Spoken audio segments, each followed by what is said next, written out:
Allsigns. So we're going to get this music going and we're going to get set up here and then we're going to get started.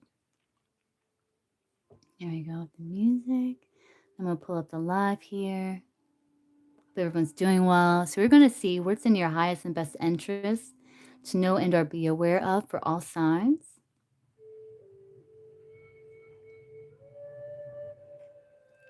I love these readings here. So let's see. You put in the chat here. All signs.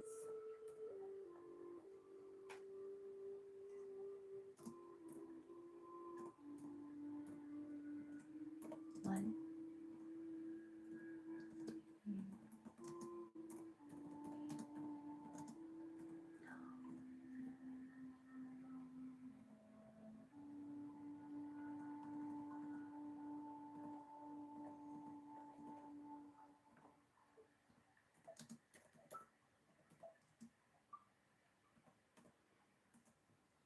Okay.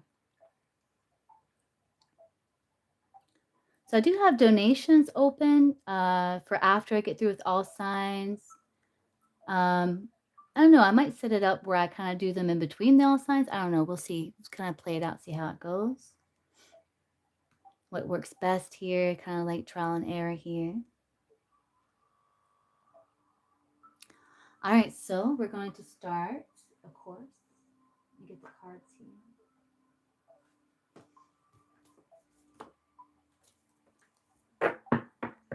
And I am going to put timestamps this time because that seems like most beneficial, most helpful, because it is kind of hard to.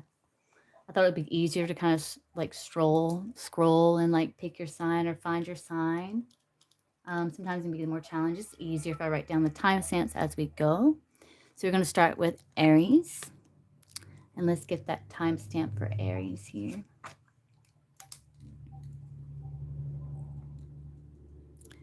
Aries starts at 2:25. All right, Aries. Okay, so what is an Aries highest and best interest? How does that look? Little, there we go. All right, source, what's an Aries highest and best interest to know and or be aware of? 3 card source. What is an Aries highest and best interest to know and or be aware of?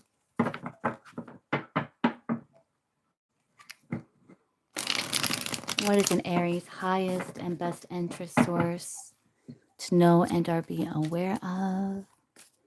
I feel like I'm getting like psychically like utilizing your resources, the resources that you have available to you. You know, kind of being creative with those, creative with the resources that you do have. That is coming through. One of the things coming through for you, Aries. So what does Aries need to know for Aries' highest and best interest source? What does Aries need to know for Aries' highest and best interest? What does Aries need to know? Highest and best interest source. Highest and best interest. Hanged Man, that's you like taking pause, reframing situations, reframing them to your benefit. You know, let's see where this goes. Tower, breaking down old, outdated belief systems. Look at that Ace of Wands there. Wow, Aries. 9 of Pentacles, bottom of the deck here.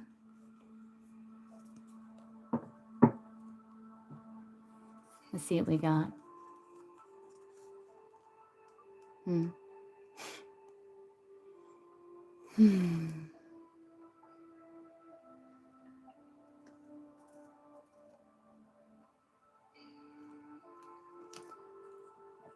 Hey, Legend. Welcome in, guys. So Aries with the Hangman, the Tower, and the Ace of Wands. This is like enlightenment. These 3 cards all talk about enlightenment, epiphanies, realizations, kind of wake-up calls, like that aha moment. All 3 of these cards speak of that. Got the 9 of Pentacles at the bottom of the deck. So this is you feeling like you've made like the right decisions, following them up with the right actions. This is the overall with the 9 of Pentacles. With the Hanged Man, right? This is about you taking time to pause, to kind of reframe situations. Look at situations in a new light. And that's going to help you break down these like the tower is like that house of lies coming down. So it's like a way for you to see the truth of a situation. I also feel like Aries, this is something it's also saying like, I think it's time to get started with something with Aries. Like it's time to get started with something you've been wanting to do that maybe you've been holding off here.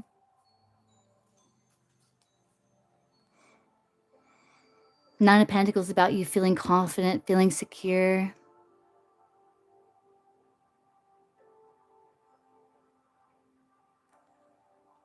So I think it's about the Hangman is like reframing situation, focusing on the benefit, not the fear. So it's like focusing on the benefit, not the fear. So the benefit outweighs the fear. That's going to help you push past that resistance, Aries. So you got Neptune, Pluto energy here.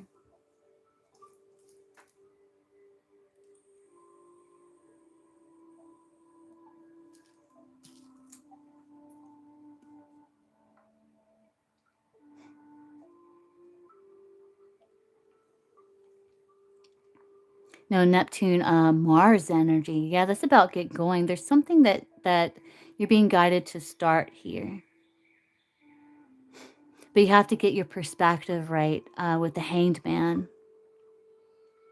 You have to see it in a grab it by the right handle, Aries. A handle you can hold, you know?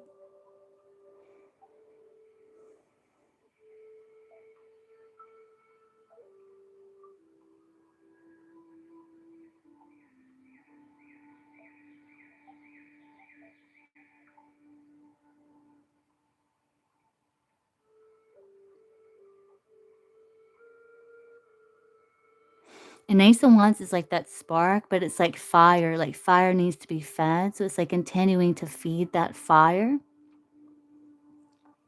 You know, of like having a strong purpose, a strong why of something that you're wanting to pursue.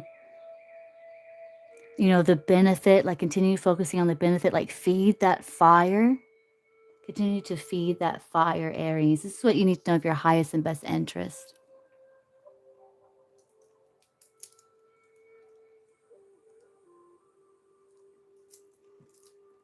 I'm also getting Aries for this as well. Because on this Knight of Pentacles, she is holding this kind of like fortune, this like crystal ball here. And there's cartomancy and things like that on the table. The Hangman is also like about you sitting with something long enough to gain that insight. Because he's hanging from that tree of knowledge to gain wisdom.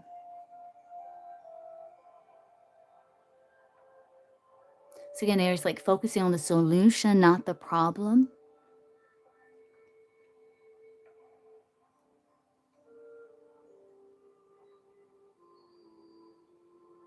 And also reframing situations where it's more truthful. You know, like if you're going through like a challenging situation, maybe you're dealing with some negative self-talk or something like that. It's like reframe it. Um, it doesn't have to be like overwhelmingly positive, just less stressful and more truthful to you, you know? More truthful to the situation, more truthful to you. Because the tower is the house of lies coming down, right? And then continue to feed what it is that you want to cultivate because it's hungry like the fire here.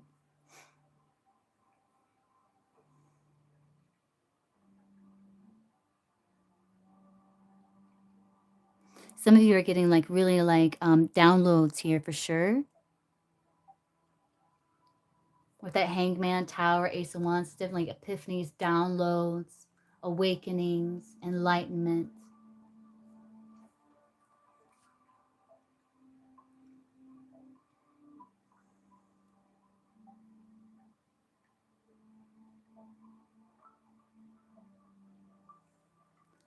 Hi, Aries. So what else? Do I want to pull any more? Like, let's see.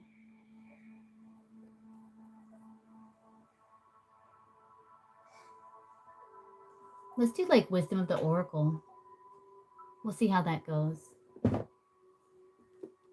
Aries is always like the guinea pig of my readings. Like, we're gonna try it out, see how it goes. So let's see. Let's get a wisdom of the oracle for Aries source. What does Aries need to know for Aries' highest and best interest? Aries need to know for Aries' highest and best interest. Anything that needs to be added here. Aries need to know for Aries' highest and best interest.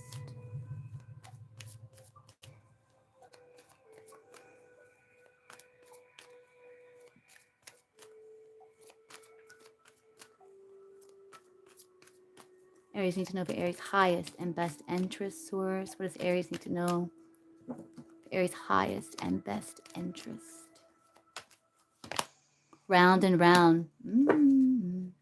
You see that breathe? That's the Hanged Man, right?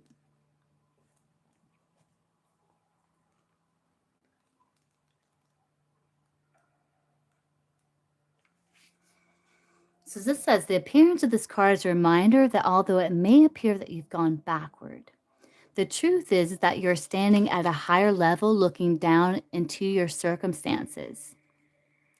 You will learn something, do something better, and break a cycle set up in the past. You actually have a bird's eye view of your initial footprints and can access the wisdom and lessons learned.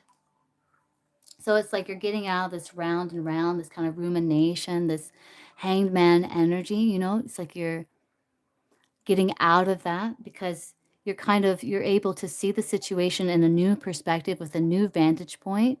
Where you can see like, okay, what actions, because remember we were talking about the Nine of Pentacles, you're going to be able to make better choices like coming up after this.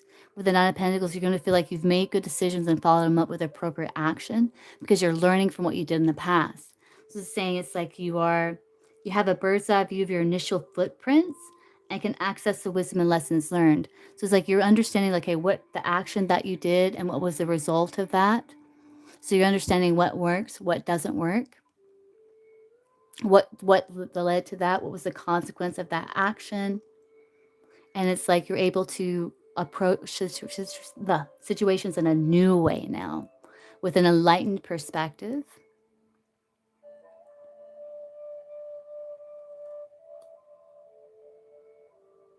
It says you will learn something, do something better, and break a cycle set up in the past. Heck yeah, Aries. Hope that makes sense for you, Aries. I hope that was helpful. That's some good stuff there. That's what we have for Aries.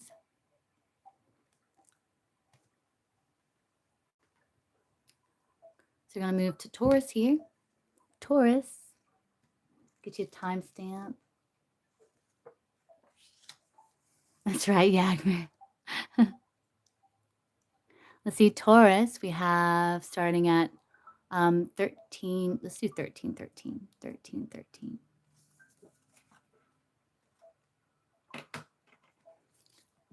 All right, Taurus. What's in Taurus's highest and best interest to know and to be aware of? What's in Taurus's highest and best interest source to know and to be aware of?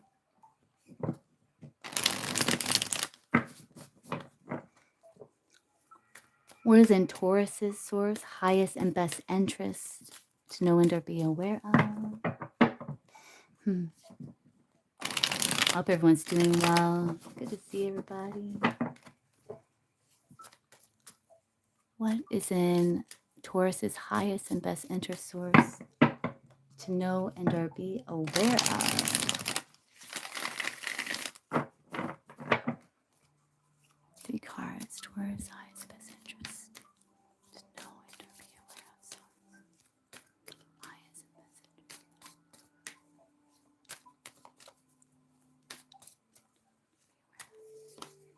10 of Swords. Something's dead, done, over with, but it's like now you're learning like to relate to people and your situations differently than you have before. This is like the worst is behind you, the best is yet to come, Taurus, with that 10 of Swords there. 3 of Swords, 2 of Swords. There's just healing that needs to happen, Taurus. Ace of Pentacles. Magician. Magician is about, and 6 of Pentacles is about giving to parts of yourself that you may have been neglecting, right? You have all the talent, skills, and abilities to achieve what it is that you're wanting to achieve. You're getting a green light for something, Taurus, with the Ace of Pentacles. Hmm.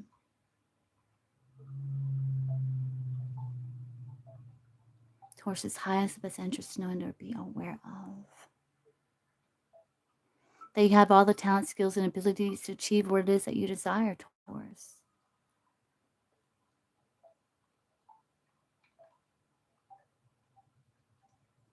And Six of Pentacles can also be like receiving assistance, support.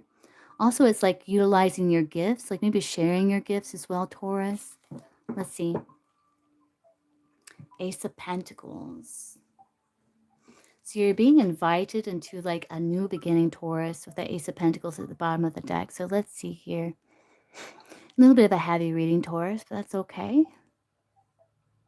The Ten of Swords is, there's typically like the sunlight in the background, which talks about being able to focus on joy.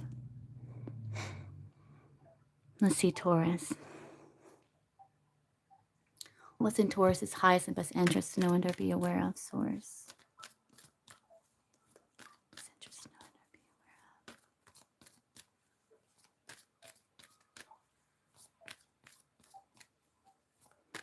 Yeah, don't, with the Two of Swords, with the Three of Swords, typically the Two of Swords is kind of blocking the heart. Don't ignore the pain. Don't ignore the grief. This is something for you to learn from. It's something for you to grow from. Let's see. It's something for you to heal from. It's in Taurus's highest and best interest to know and to be aware of. I'm trying to see where this is going here. It is going towards you having a new beginning, giving the parts of yourself that you may have been neglecting with that Six of Pentacles. What's in Taurus's highest and best interest to know and or be aware of, Source? Taurus's highest and best interest to know and or be aware of.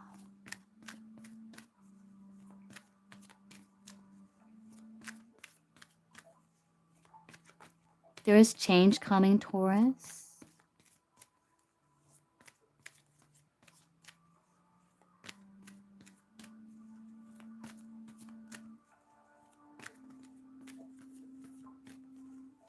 Let me see what this card says, because it's going to give more insight in this, because I'm seeing like kind of numerous things here, Taurus. So what does Taurus need to know for Taurus's highest and best interest, Source? What does Taurus need to know for the highest and best interest? Like things are improving for one, Taurus, because you go from 10, 3, 2, right? So there's a decrease here. Taurus needs to know for Taurus's highest and best interest.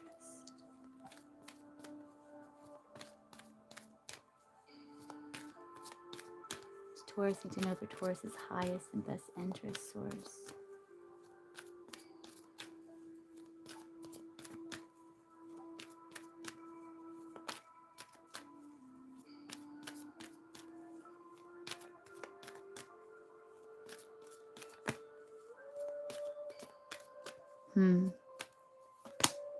Soulmates. Yeah, you got the never-ending story. That's what it is right there.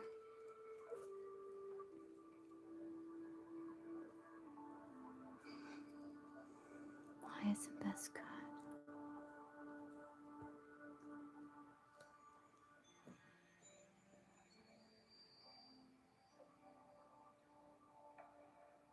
So I want to read the never-ending story, Taurus, because I feel like that's very important to this.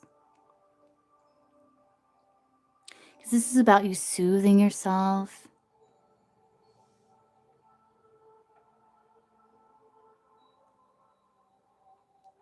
Because you may have gone through like this kind of painful ending here with the Ten of Swords. Maybe you experienced a lot of betrayals, a lot of painful endings in your life that maybe you haven't quite completely healed with the Three of Swords there. But the Two of Swords is like guiding you to heal this, because if not, it's always going to be something touchy. It's always going to be something touchy. It's like the Two of Swords, this person can easily be knocked over because Typically, they're holding it really up high. It's guarding the heart. The swords are heavy. So someone comes through and pushes them. It kind of throws off their balance really easy. So it's something not to ignore. It's something to process and to heal.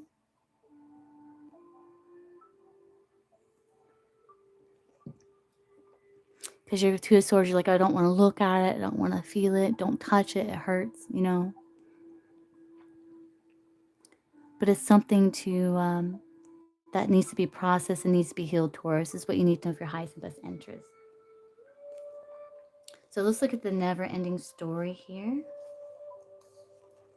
So this says, there is a story woven through the imperfect fabric of life that tells of hurt and loss, rejection and humiliation, self-loathing and arrogance, and all manner of suffering born of unnecessary dramas.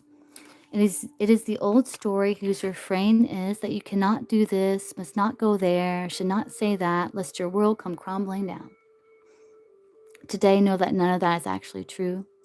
The sky is not falling. The voice you hear as just a small, scared, conditioned part of you that got stuck in a lie, wants to protect you, and needs to be seen as a victim. Love that lost piece of you, because fear is all it knows. Distorted guidance is preventing you from being true to yourself. You are not your story, and the narrator is simply the voice of your fearful part, small and vulnerable and easily soothed. Yeah, so you are not your story. You are not what has transpired. This is about you reclaiming your power, Taurus. Understanding that what you've gone through is an experience. So it helps not labeling things as good or bad, but as an experience in life, something that's helping you to evolve, it's helping you to grow. Hey, Crystal.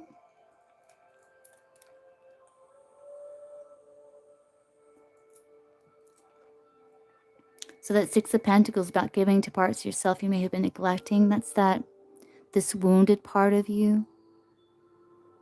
So like soothing it, pouring. Like whenever you feel this energy, like this helps, like kind of open up the crown chakra. Just envision this like unconditional, divine love pouring through your crown, into your heart, into all of your chakras. That part of you that is in this loop, that part of you there's fear coming from. As you're feeling it, continue to pour that love into it from source, and it's going to help process, it's going to help heal. It's like soothe that part of you, recognize it as like fear, and knowing that the worst is behind you, the best is yet to come, because it's like Ten of Swords is being able to learn from the experience, knowing you have to relate to situations and people differently than you did before.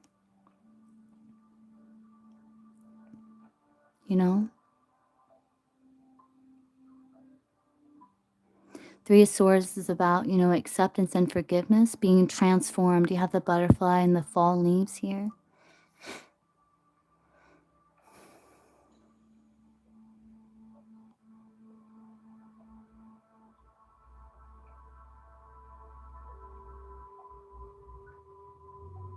Hmm. Let's see, 41. Let's look at soulmates here.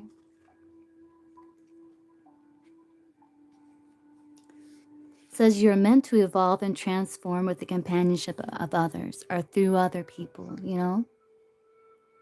Certain people enter into your life in order to take you to the next level of healing, consciousness, and authenticity. It is always a reciprocal experience, although the results for each of you will vary. It looks like you've learned a lot of challenge here. So maybe you're learning a lot about love. And when you learn a lot about love, you learn about like what love is not, you know? And I think it's like allowing that healing energy to fall into you from the crown, into your chakras from source, to help soothe that part of you so you can evolve and transcend the bindings of the past, learn from it, transcend it. Because freedom lies in the heart, right? Freedom lies in the heart. It says You know these people by the strong pull drawing you towards them, and sometimes by a strong aversion to them initially, too. Soulmates can be friends for life or remain in your life for only a short time. No matter what, you will be changed in ways you can't possibly fathom now. Pay attention to these people today. They are your greatest gift. So it's almost like being able to forgive situation here.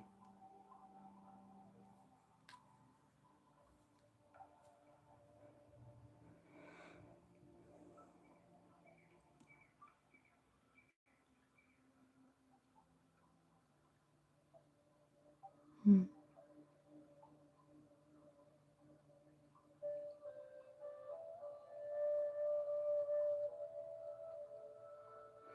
It's like once you allow that healing energy to come in and soothe that heart, your heart chakra is going to become stronger, Taurus.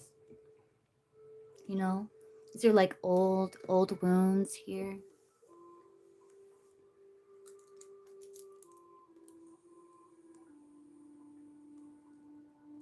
Ace of Pentacles is about you being grounded.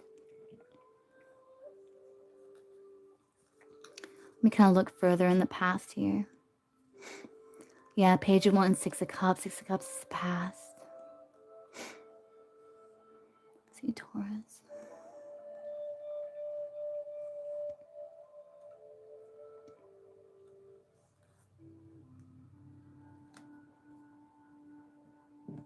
Hmm.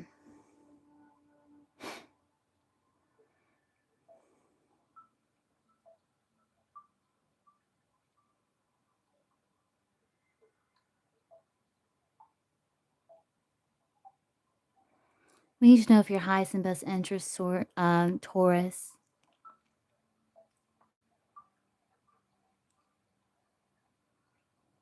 is that to soothe those parts of you. Don't ignore them. Don't cover them. Soothe them because your heart chakra is becoming stronger. Freedom lies in the heart. You're becoming more free as a result of it. And with the Magician there, it's like you've learned new skills, like you've evolved from this situation, become wiser. You have more tools at your disposal with Magician.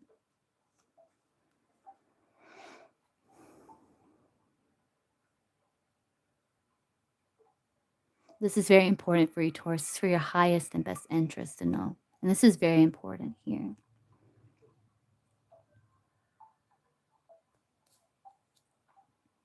See if anything else get for you, Taurus. This is a very important message for you.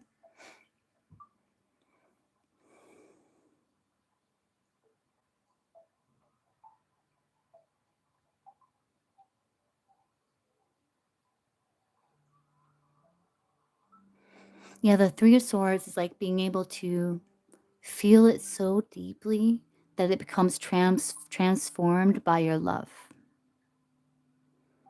And the Ace of Pentacles talks about the importance of grounding.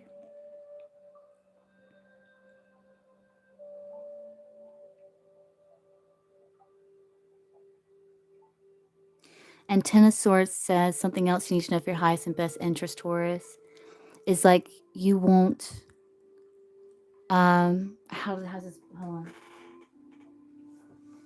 let me check. This book puts it a certain way and I want to make sure I'm wording it correctly.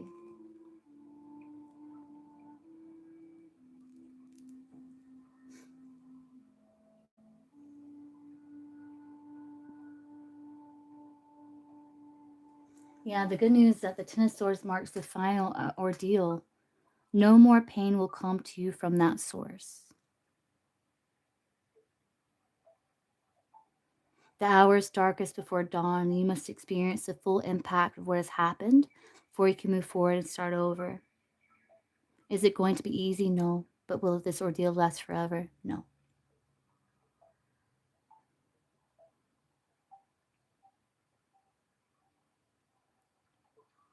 So you recognize that there must be a change to facilitate renewal, and you allow it to occur rather than fighting it.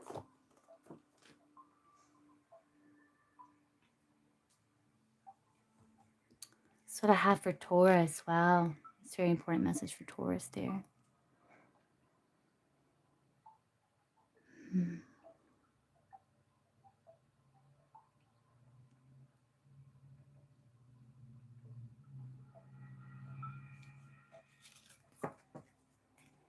Okay, Taurus.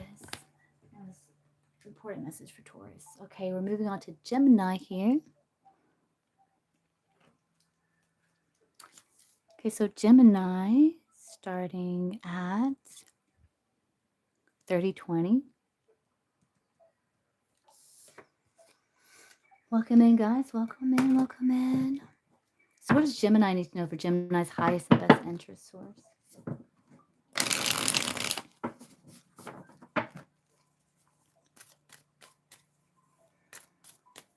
What does Gemini need to know for Gemini's highest and best interest source?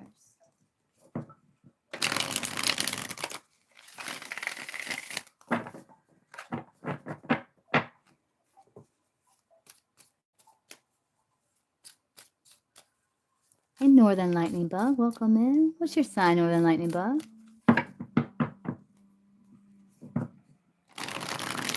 What does Gemini need to know source for Gemini's highest and best interest? What does Gemini need to know for Gemini's highest and best interest source?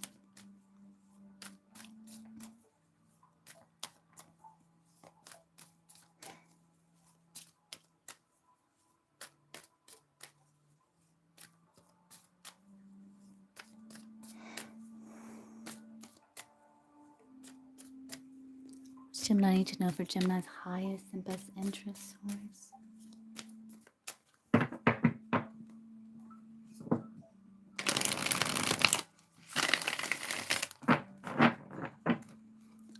Gemini need to know for Gemini's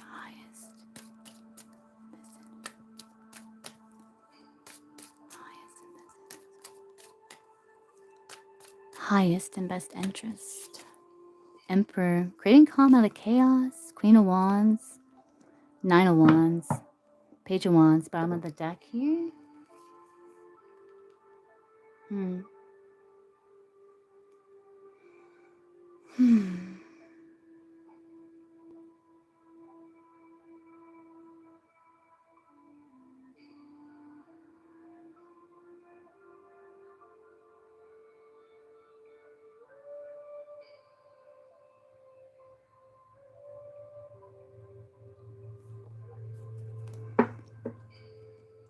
All right, so let's see. Hierophant, Emperor, Queen of Wands, Nine of Wands here.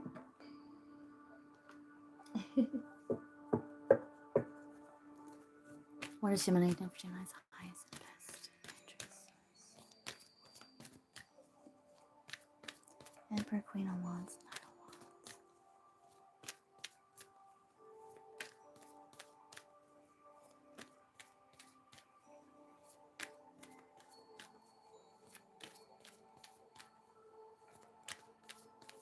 Page of Wands can be about like reinventing yourself, Gemini, you know? What's this? Yeah, breathe. I wanted to flip out. Emperor is like you breaking down the problem and solving it systematically. The Emperor is like the engineer of the tarot. Emperor also has strong boundaries. He's the authority of his life. He does what he says he's going to do, you know. Emperor tells you he's going to do something. Trust and believe he's going to do it.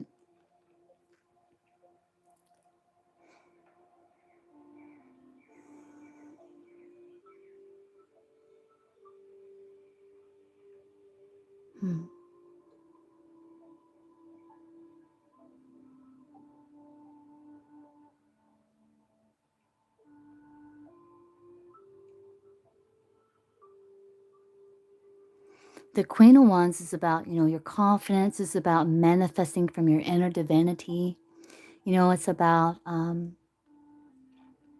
embracing your shadow as well with the Queen of Wands, maybe expressing a part of you that maybe you've kept hidden. It could even be like even a project. Page of Wands can be like getting ready to announce, like you're ready to start a project or something like that. Nine of Wands is about, I do see the importance of you having boundaries here with the Nine of Wands.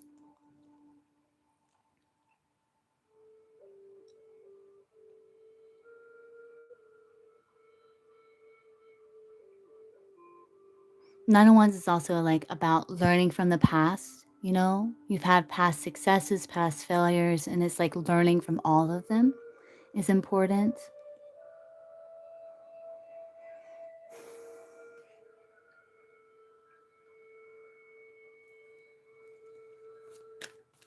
What does Gemini need to know for Gemini's highest and best interest source?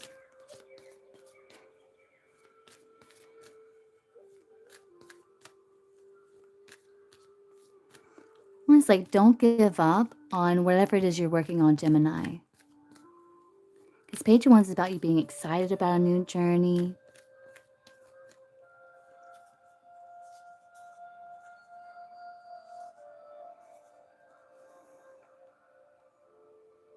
Yeah, you're like tapping into your inner strengths. What you need to know for highest best interest is focus on your strengths. Hmm.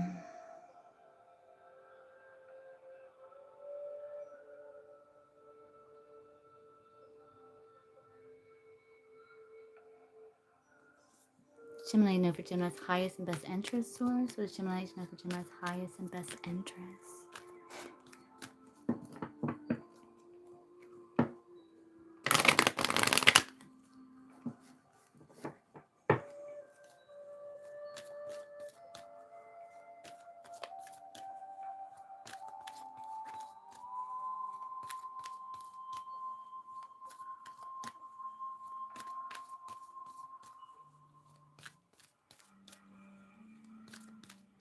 Also, I feel like Gemini is like, because I'm kind of focusing on this Hierophant and the Three of Cups, because there's this kind of like attribute to the number three here, which is about teamwork, collaboration. It's about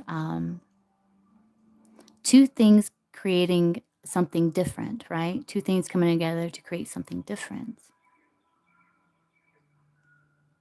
Hmm.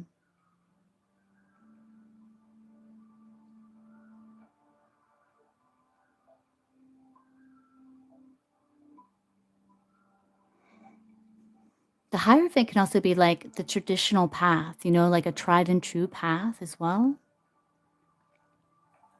Emperor can be like society. The Hierophant can be like social conformity, can be like traditional paths, like learning, things like that.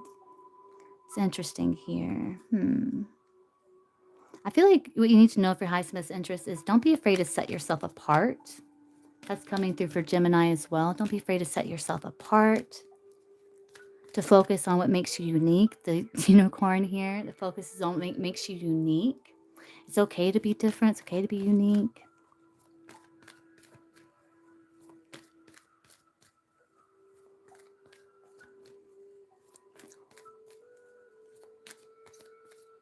Let's see what comes through. What is Gemini done for Gemini's highest and best interest source? I'm getting a lot of different messages for you, Gemini.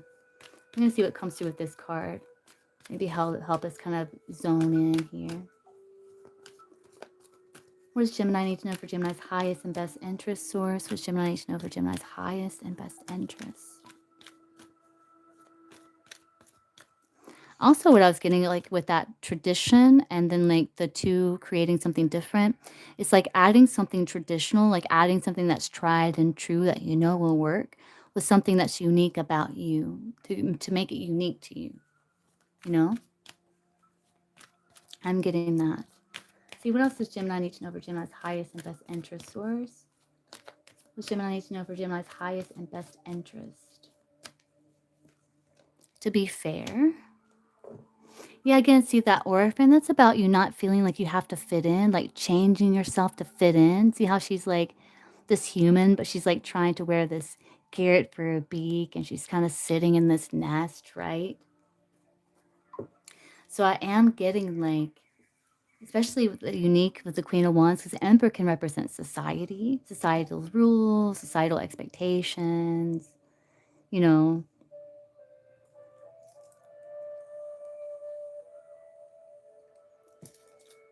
because you could be like holding back this like really beautiful part of you that makes you very unique. Could even be like a project, even, or just some aspect of yourself. Maybe some sort of shadow. Like your shadows can be a good thing, like your confidence, your assertiveness, your creativity, your eccentricity, your creativity. Your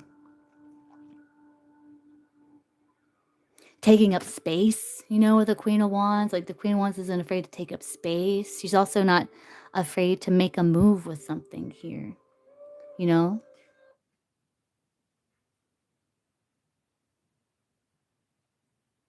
Because the Queen of Wands would rather know than not know. Let's get this music going again, Gemini. Give me 1 second here. I don't know what happened to it. It paused for some reason. It's okay. They'll give us a chance to rewind.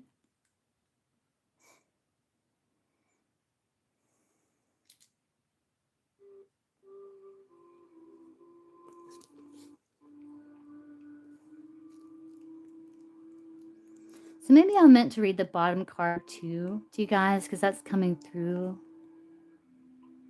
Okay, so the Oracle's message with the Orphan card here says we were all meant to have connections. We were all meant to have connections with other people within our family, society, and the larger culture. And I was getting also with the Hierophant and the Three of Cups. It's like you're going to find people that share your interest. Like, you are going to find your people. Let's see. We were all meant to have connections with other people within our family, society, and the larger culture. No man is an island. 9 of Wands. And it's important to recognize when being a part of, rather than be separate from, is essential to your well-being. The issue at hand is the need to find where you fit. One, be true to your core truths and values. Perhaps you no longer identify with a group or community the way you did before and need to find a new situation. Yeah, I could see that in these cards here. You might be feeling a deep sense of loss or confusion. Address the need for belonging and know that you will find your place with others of like mind and spirit. It's okay to let go of the pressure to fit in. Not everyone will understand you. It's time to move on. Yeah, not everyone's going to get you. Not everyone's going to understand you, but you will find your people here. And with the Queen of Wands with the Emperor too, this reminds me of that quote. It's like, march into the beat of your own drum while playing in harmony with the band, right? So you have this to be fair card.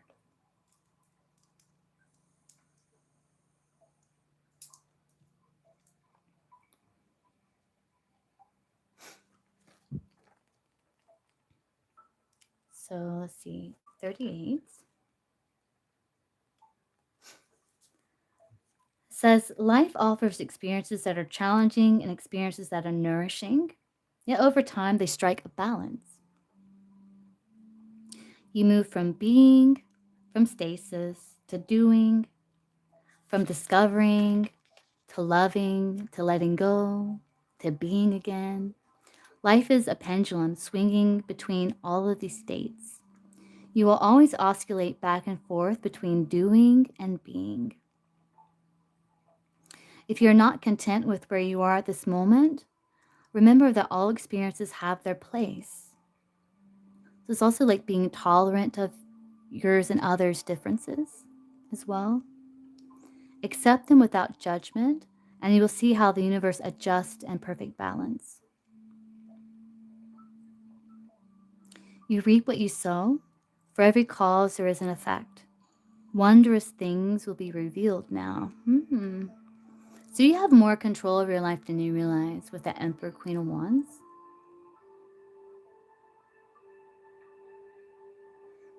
And you have the power of choice. And there it is.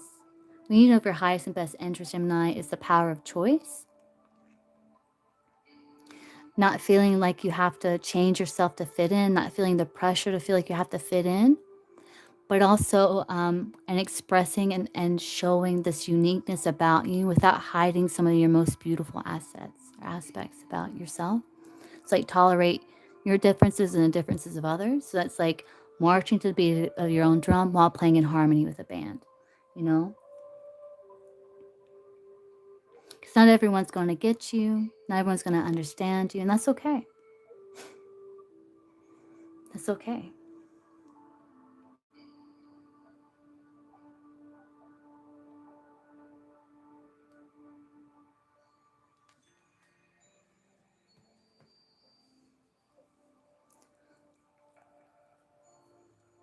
That is okay, Gemini.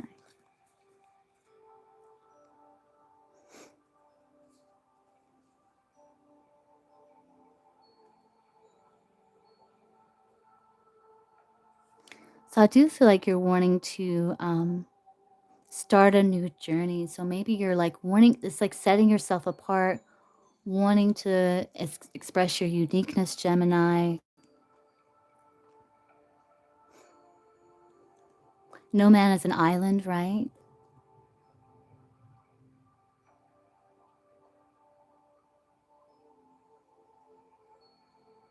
Hmm.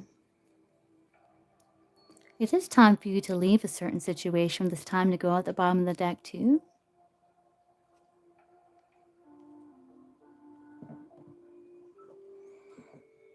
Hmm.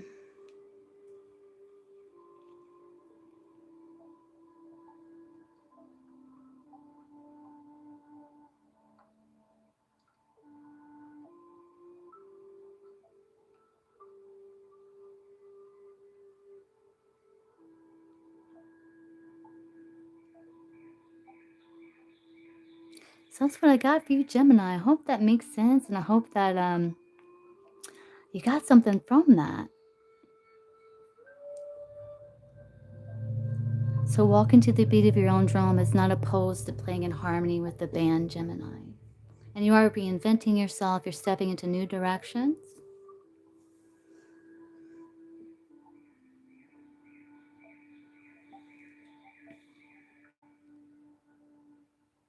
Hmm. And be the unicorn, Gemini. Don't be afraid to be the unicorn. Do not be afraid to be the unicorn, Gemini. Hmm.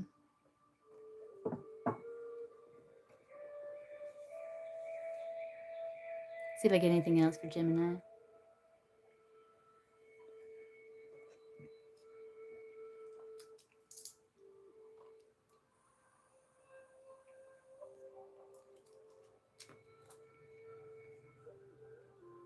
Yeah, that's what I'm seeing, Gemini, for you. That's the message for you, Gem.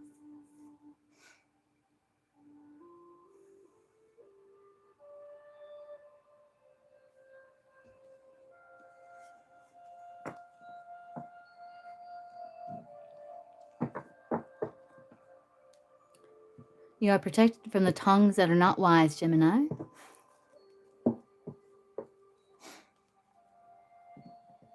Okay, so Gem. So moving on to Cancer.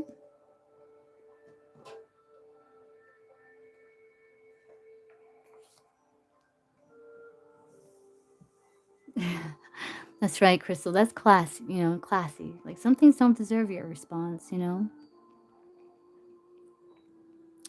Cancer. Cancer starts at 48:35. 48:35 for Cancer. All right, so what does Cancer need to know for Cancer's highest and best interest?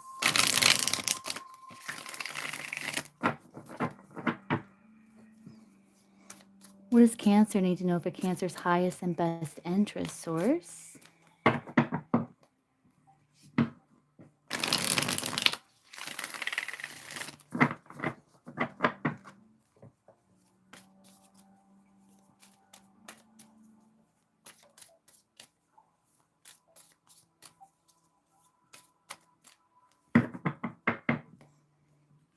What does Cancer need to know for Cancer's highest and best interest source?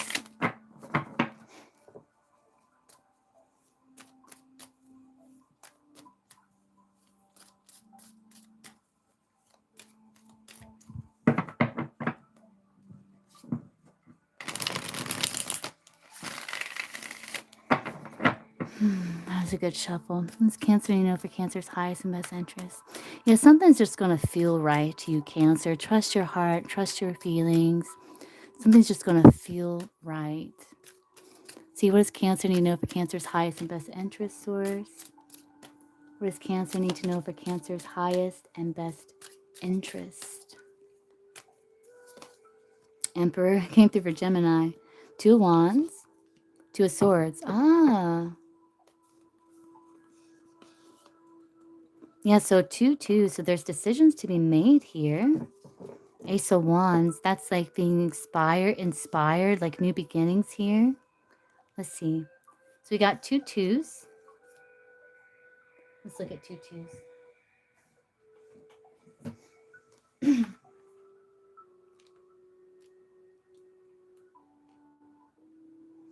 2 2s is about ebb and flow, and cyclic issues require further thought. You do have the Emperor in there.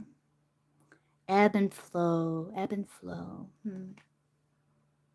Require further thought. Yeah, I think that's what it is. Something's requiring further thought here. You have the Four of Swords at the bottom of the deck too. I think it's about going where you feel fulfillment with the Ten of Cups there. Yeah, something's just going to feel right, Cancer. Ace of Wands is feeling inspired. Maybe you're trying to figure out how to proceed with something. Emperor, Two of Wands, Two of Swords. Cancer, you know, for Cancer's highest and best good.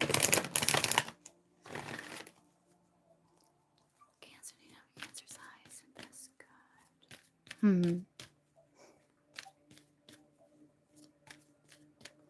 Emperor is like the engineer of the tarot. So this is about creating calm out of chaos, breaking down something to solve it systematically. Two of Swords may be like you could be holding yourself back from making some sort of decision because you feel like you need more information with the Two of Swords. Like you may need more information about what is you're wanting to pursue here.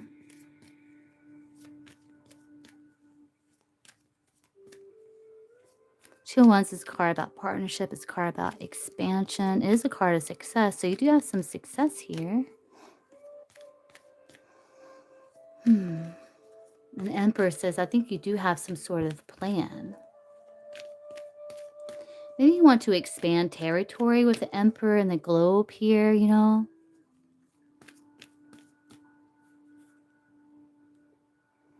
Four Swords, Ten of Cups, Ace of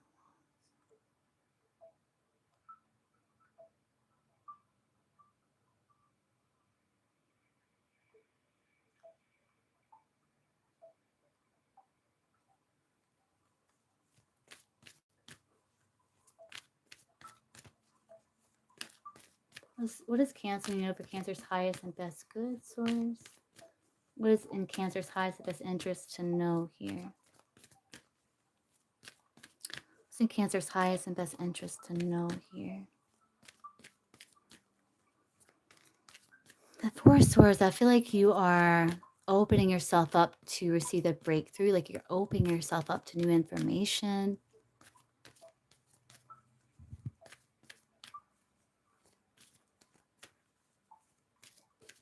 Things are coming together for you, Cancer, with that Ten of Cups at the bottom of the deck as well. Things are coming together.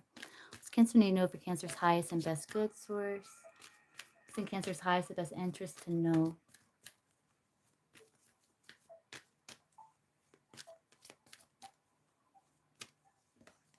Yeah, to be fair, that came out for Gemini.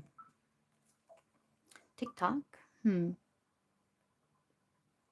Yeah, it's like learning from the past. You have this observer with the round and round, right? So that came out for Aries. It's like learning from the past, seeing like, okay, I did this action, I took these steps. This was the results. This was the consequence. This is like what was the fruit of that. Then it's kind of like with this observer here.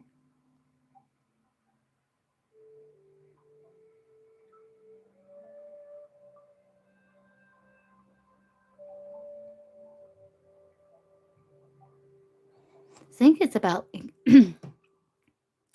getting out of your head back into your heart, you know, Cancer. Because again, it's like something's going to feel like something's just going to feel right to you.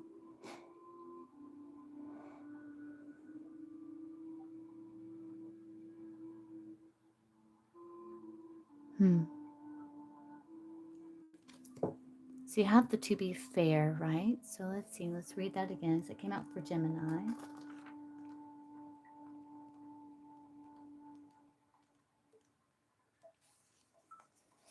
So life offers experiences that are challenging and experiences that are nourishing. Yet over time, they strike a balance. Two of Swords can be like a card of balance.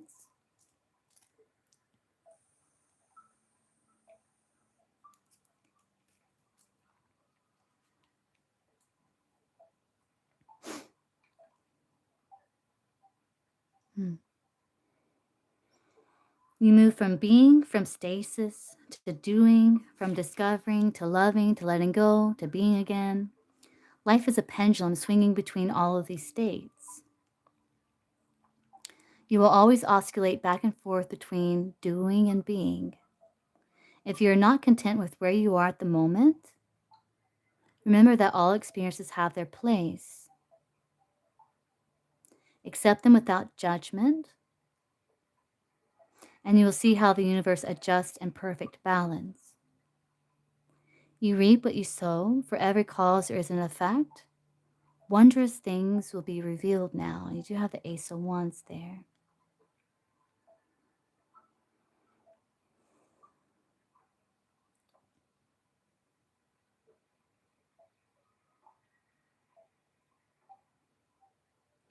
So it's like learning from the experience that you are experiencing right now, basically with that round and round with the observer. Hmm. To be fair. It's interesting, Cancer. Let me look at this a little bit here. So that is message. That is part of the message here. But I feel like there's something more here, Cancer. Like something more like deeper here. What's behind here?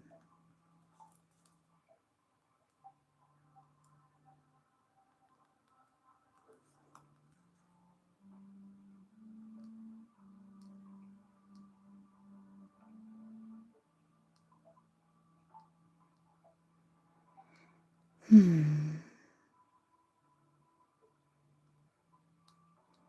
I feel like, you are opening yourself up to new information, to new input. Again, it's like you're kind of suspending previous beliefs and judgments to allow for a breakthrough with that Four of Swords there. Hmm. This Cancer, need to know for Cancer's highest and best good. You have TikTok at the bottom of the deck. Let's look at TikTok, Cancer. Maybe that'll give us like kind of more, because I feel like there's something deeper here.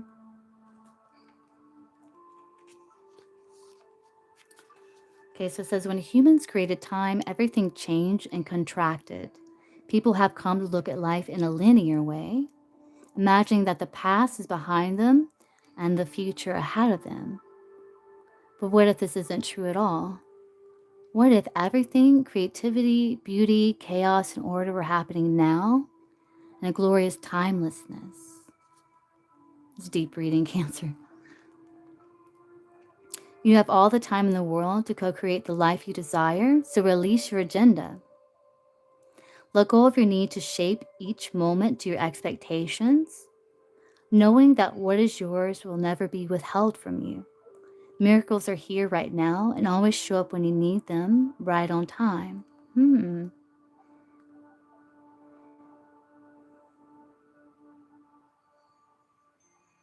Again, it's getting out of the head back into the heart, Cancer.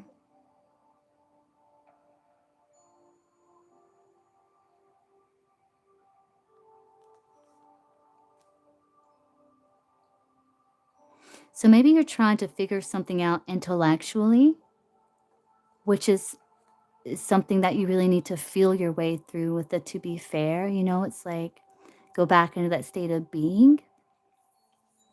Because you may be trying to figure something out intellectually that can't be solved intellectually. It could be something that you just have to feel your way through. You just have to be, you just have to experience, observe. Hmm.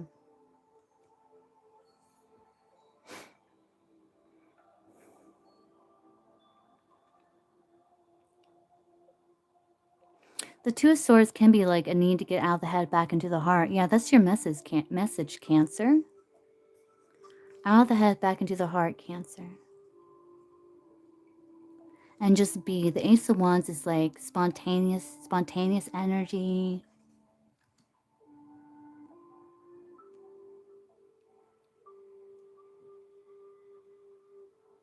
It's like striking some sort of balance, kind of being neutral in situation, using logic and intuition here. It's kind of like justice.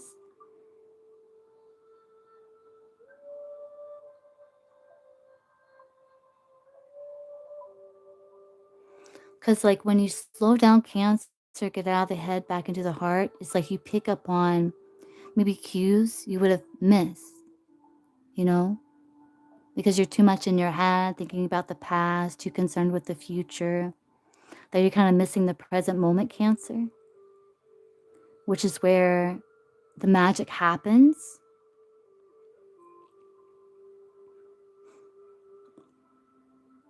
So some things you can't figure out logically. You can't think through some things, you know? Some things you just have to feel and you have to be and you have to live.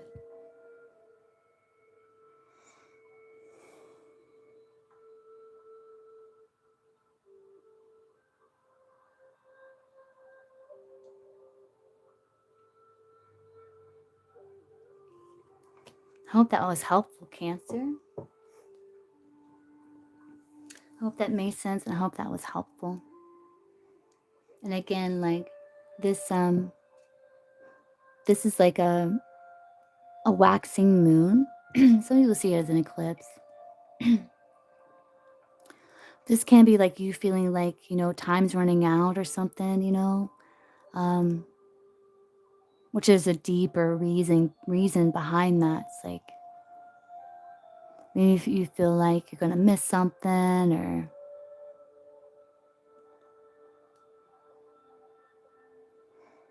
but if that's too much in your head, when you're in your head overthinking like that, you are going to miss things. You're going to miss like the subtle cues, what's in the moment there. Maybe inspirations that arise spontaneously from the heart, from the intuition. Yeah, some things you can't think your way through, Cancer.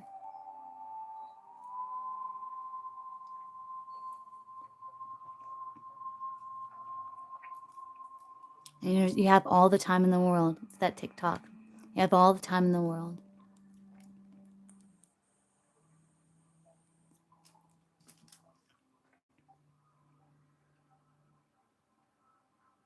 Like it's saying, like everything is in this moment, happening in this timelessness. And when you're in your head thinking about the past or being too concerned with the future, you miss that. You miss that kind of that the heart. You miss the heart, you know? So it's like connecting back to the heart. And you'll get back on beat, Cancer. You'll get back on beat then. Back in that rhythm. That's what I have for Cancer. I hope that was helpful. Okay, so moving on to Leo here. Leo. Leo starts at 103.50. Okay. All right, so Leo, let's see what's in Leo's highest and best interest to know here. What is in Leo's highest and best interest to know?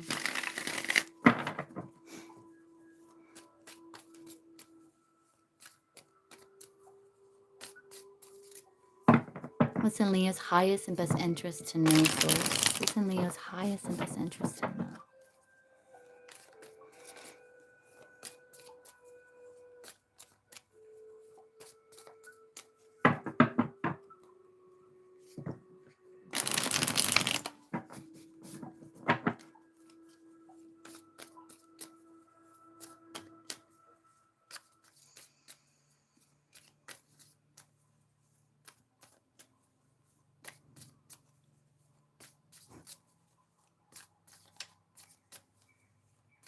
I don't know, Leo, but I'm seeing like this vision of like a red shoe. It's like a red shoe. I'm not sure what that's saying there. One is saying like grounded, walk with purpose, walk with intention, move with intention. A red shoe. So you need to know Leo's highest and best interest source.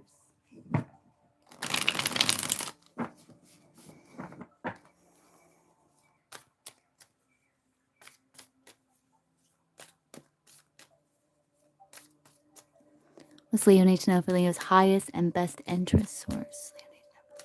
Highest and best interest. Here we go. 3 of Wands, 3 of Swords, Chariot. Oh, interesting. Queen of Wands.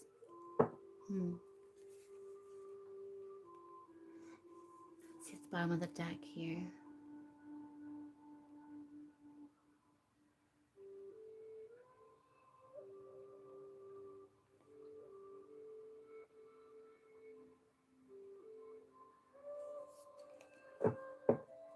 Let's see, Leo. What does Leo need to know for Leo's highest and best interest here? 2 threes, that is about expansion and progress. But you have the 3 of Wands about expansion and progress. The 3 of Swords, which can talk about like a setback or some sort of disappointment. But let's see here. Does Leo need to know for Leo's highest and best interest source?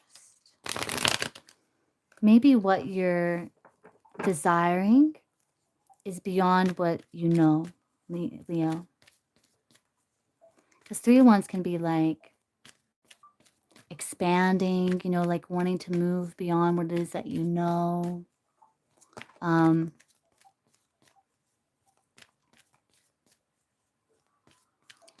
some of you even want to travel with that 3 of Wands Chariot there. Does Leo need to know for Leo's highest and best interest source? What does Leo need to know for Leo's highest and best interest?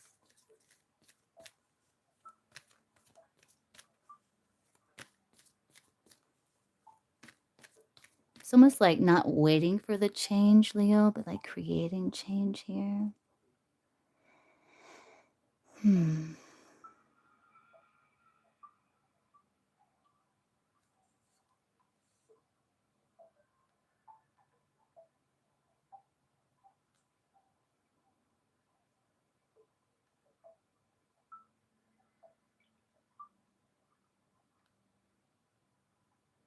The Ace of Cups, King of Cups, and the Queen of Wands at the bottom of the deck. So the Ace of Cups is like emotions overflowing. And the King of Cups is like someone who's very balanced, you know, who uses logic and intuition, who doesn't allow their emotions to overwhelm them. So I feel like it's like about before you take action, Leo, before you move with the, you know, the Queen of Wands, she's about action. So I saw you walking in that red shoe. Make sure you're not being overwhelmed by emotion. It's like being able to stay balanced. Even if something's like really exciting to you, it's okay to feel excitement and joy and looking forward to things.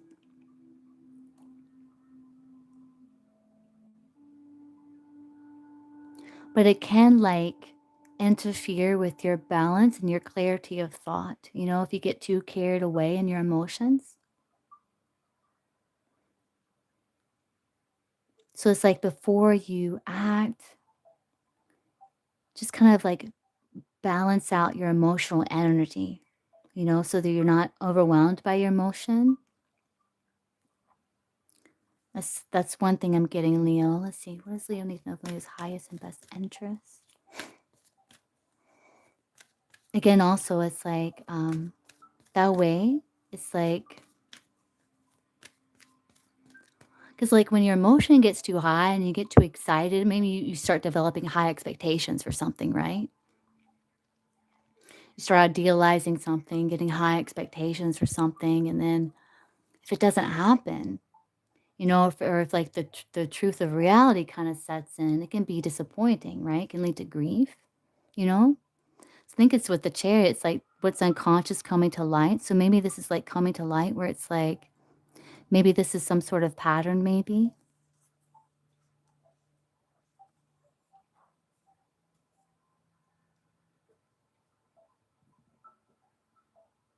So the three of wands is also like foresight, right?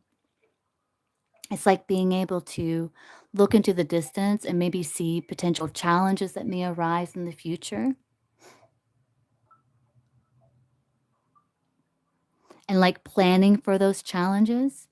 Oh, yeah, I think this is part of it for sure, Leo, because the Queen of Wands, she is light and she is shadow. She has the cat, with her, the black cat representing her shadow. And so it's like, it's about not being, for one, not being so consumed in the darkness that you forget that there's light, not being so blinded by the darkness that you forget that there's a seed of darkness, like there's darkness there too. So it's like there is opportunities, there's challenges become opportunities, but it's like with the chariot moves forward balanced with light and shadow, right? The two sphinxes. So it's like what's in your highest and best interest to know is as you move forward with awareness of both light and shadow. So you stay grounded as you're moving forward, and you're going to be guided by the universe. You have the armor of God protecting you with the chariot. Hey, Kaylee, welcome in.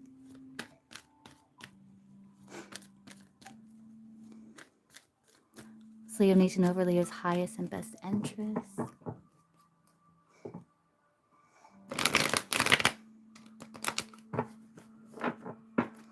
This makes you unstoppable. It's like the Wheel of Fortune, the Wheel of Fortune.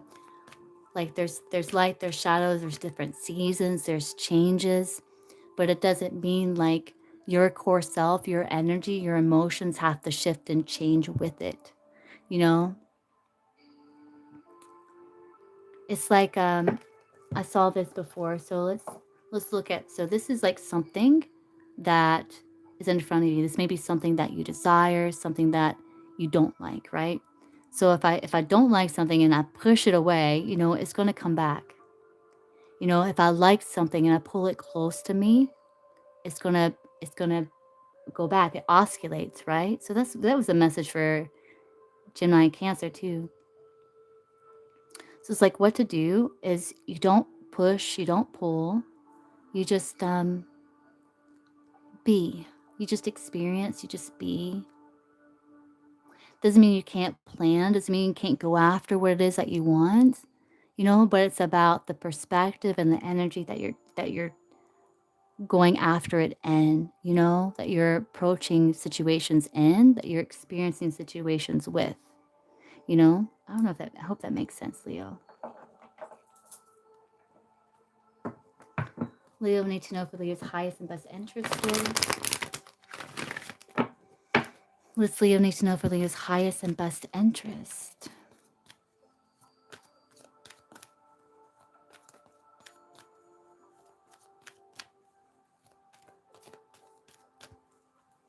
Leo need to know for Leo's highest and best interest source.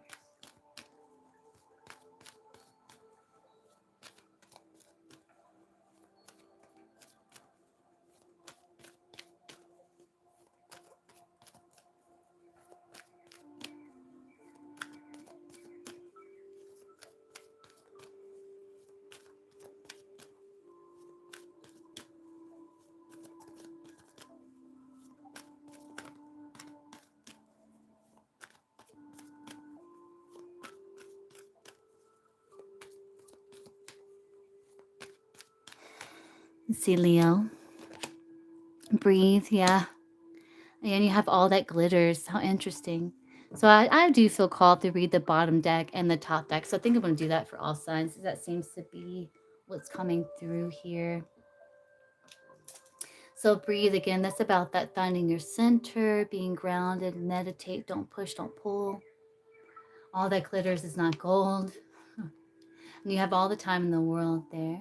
It's like being present. All that glitters is not gold.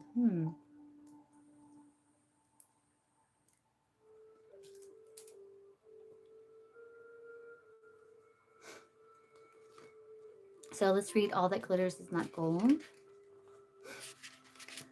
So the message is this is it's only human to want to adorn oneself in trinkets and paint a pretty picture of oneself. It's natural to want to acquire the trappings of status or to deny them as a statement of rebellion. But if it sparkles, is it better? Because like something's getting you excited here, Leo.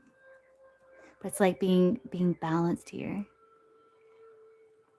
Whether it's a fast car, a big house, a title, a position, the stamp of authority, or the sparkling of diamonds, these icons let you know something about a person, place, or thing, or do they?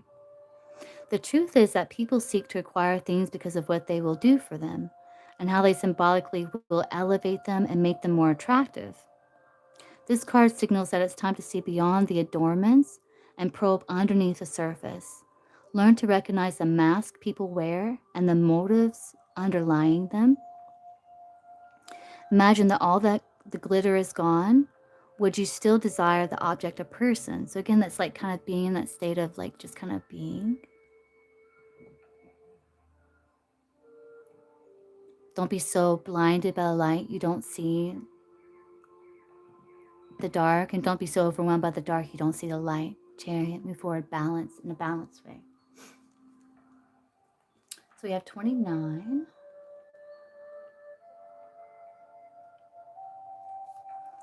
So breathe. It says patience in all things is called for right now.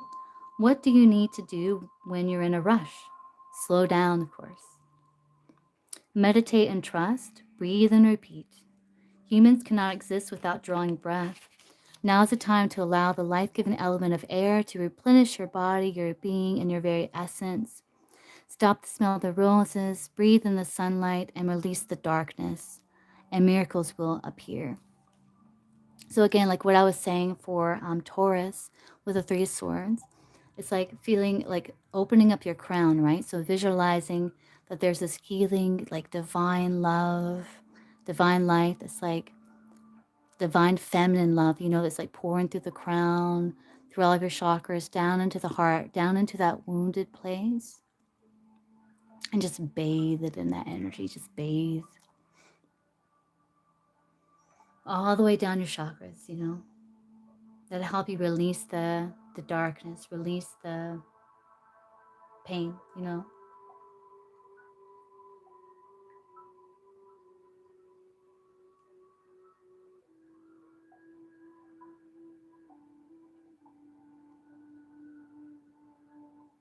Get you back into that state of like present, in the presence, in a state of just presence, Because all that glitters isn't gold, Leo. Light and shadow, yeah. I think that's what it's saying, Leo.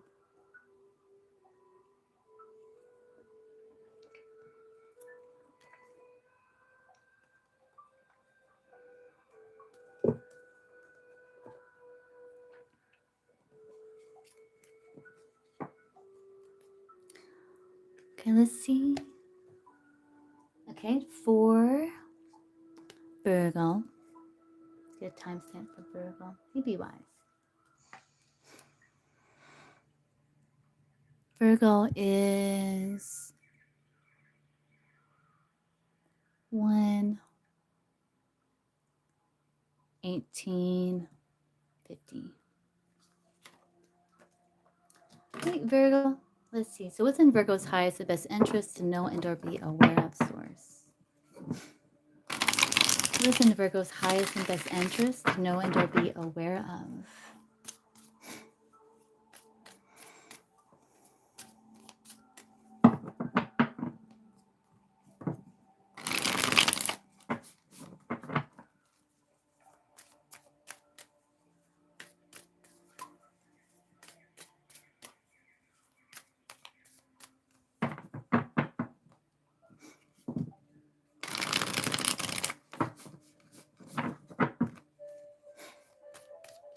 It's in Virgo's highest and best interest source to know and or be aware of.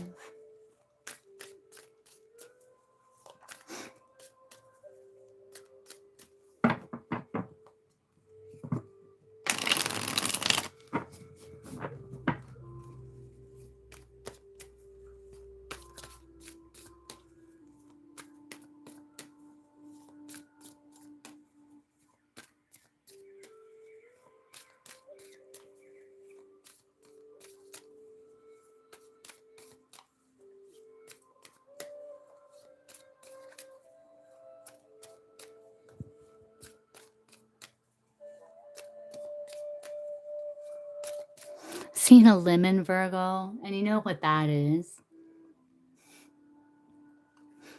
You know, make lemonade, you know. Seeing a lemon, yeah.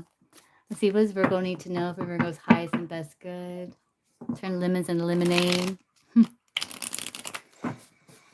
What does Virgo need to know for Virgo's highest and best good source? What does Virgo need to know for Virgo's highest and best good?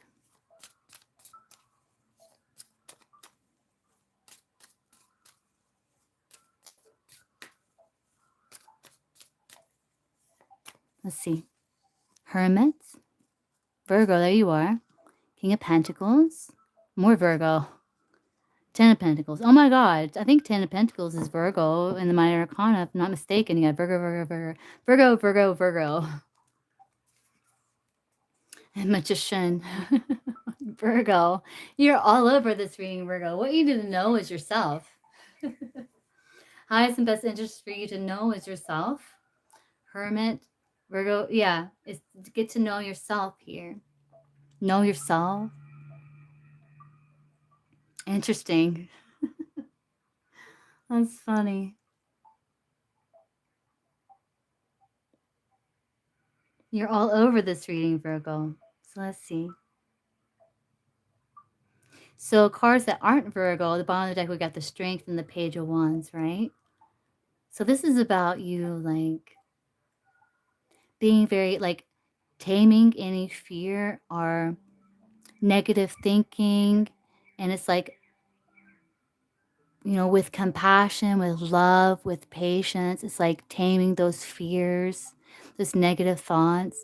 And so you can, like, focus your energy, because Strength card could be like taming the shadow, so you can focus, channel that energy into something constructive. You know, Magician is also about being focused with your energy.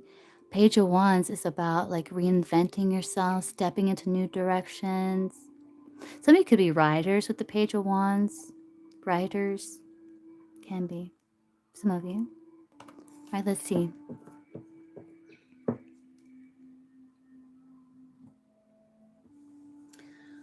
Hermits. Virgo all over this reading. Virgo, Virgo, Virgo. Virgo need to know for Virgo's highest and best good. Virgo. That's what Virgo needs to know. Virgo.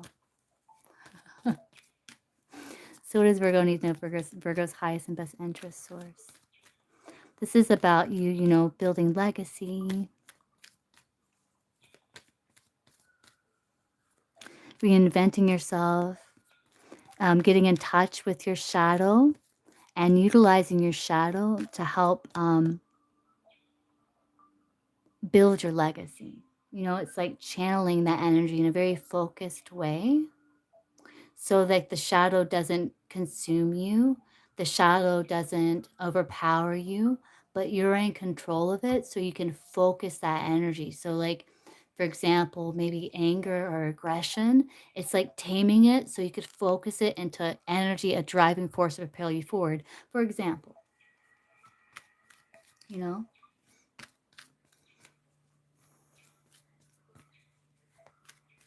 what does Virgo need to know for Virgo's highest and best good source? What does Virgo need to know for Virgo's highest and best good?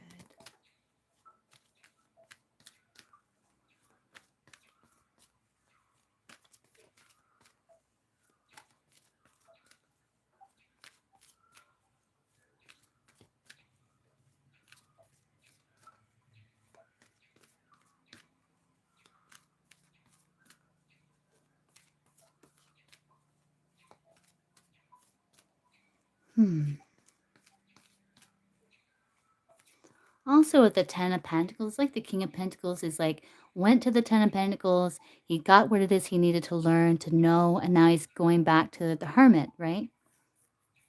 To kind of reflect, you know, check the map. The Hermit can be like checking the map. It's almost like a vision quest, you know, checking the map, making sure you're in alignment, making sure that you're on the right path, that you're doing things that are in alignment with you, that you are being true to self. You know, it's like a vision quest. So maybe what the King of Pentacles got from the Ten of Pentacles is like some sort of tradition. Ten of Pentacles would be like tradition, heritage, um, values.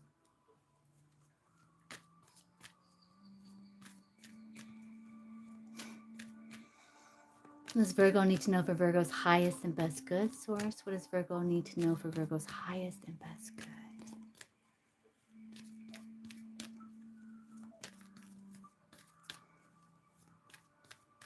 Definitely yourself, Virgo. What does Virgo need to know for Virgo's highest and best interest?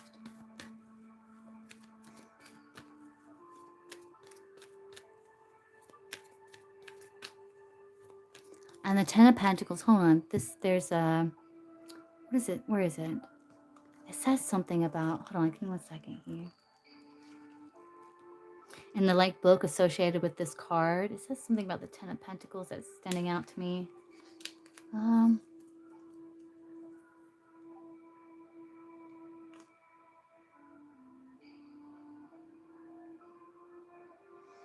Yeah, because this Ten of Pentacles speaks to lasting stability, long-reaching wisdom, and the fulfillment of material and emotional goals.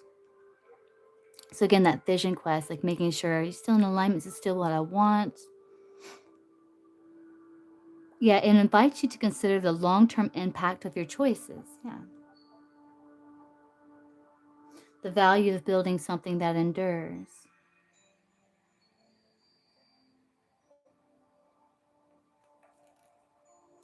Consider the long-term impact of your choices.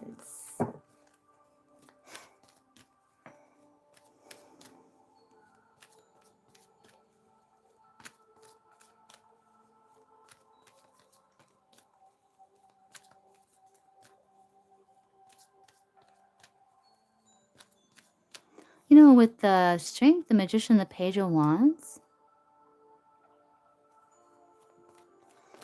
this can also be, Virgo, like you kind of building something in your mind. You know, like visualizing something in your mind, building something in your mind. And it reminds me of, it makes me think of this story about Tesla. Because Tesla could like, just for example, it's kind of making me think of this. I know there's something in it here, but Tesla could like build a machine in his mind and actually run it. And as it's running in his mind, he can see where there's things that needs to be changed, like things that would break, because he's like running it in his mind. It's kind of like that. It's like that vision quest where you're kind of like reviewing life. You're thinking about the long impact of certain choices, what it is you want your life to look like, how are you going to get there? If you make this choice, where is it going to lead you? You know, it's going to take you closer to where you want to be or further away. That's what you need to know for your highest and best interest, Virgo. It's like the choices that you're making, are they taking you closer to where you want to be or further away? And maybe you have to go within and check with yourself to make sure, is this still what I want? What does Virgo need to know for Virgo's highest and best interest, source?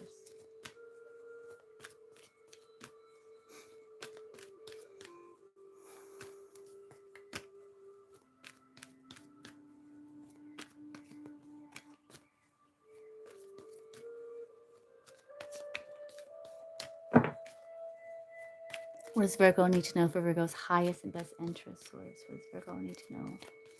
Virgo's highest and best interest.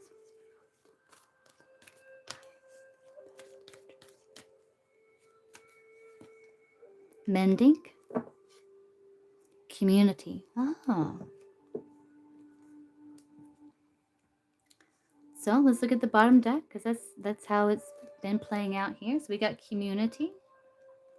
Ten of Pentacles can be community, like family. Again, like tradition.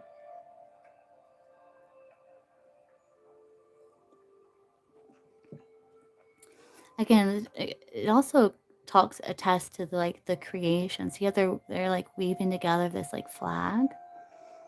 And what's interesting is you see this flag, right? Like they're creating it. And this flag like runs through the other cards here. Not all of them, but some of them. So again, it's like you're kind of playing, it's like visualizing something here. Thinking about long-term impact. Interesting, Virgo.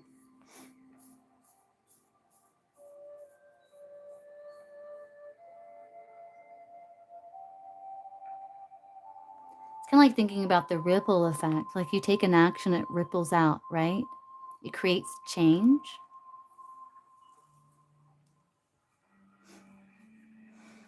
And is what you're seeing ripple out the changes that you want to make, the impact that you want to make? Because it depends on what you're dropping there, like the intention behind it, what it is, the action that you're taking, and the intention behind it. So we have community. It says this card signals a new affiliation with a group. Humans are social creatures, and we need to know we are useful to our families and communities. In a community, everyone has an important function and feels I matter. Membership in the group provides a sense of belonging, of kinship, and of purpose that comes from working together for the greater fulfillment of all. Wow, big things for Virgo. Perhaps you are part of a spiritual community or an artistic one. Perhaps you're in a learning community where you share your love of education. Regardless of its form or focus, your community brings you joy. You will be inspired by it and want to contribute to it. Your contribution may be as small as showing up or as large as becoming its leader.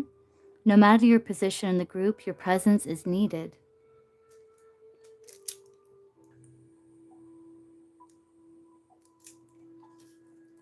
We have mending.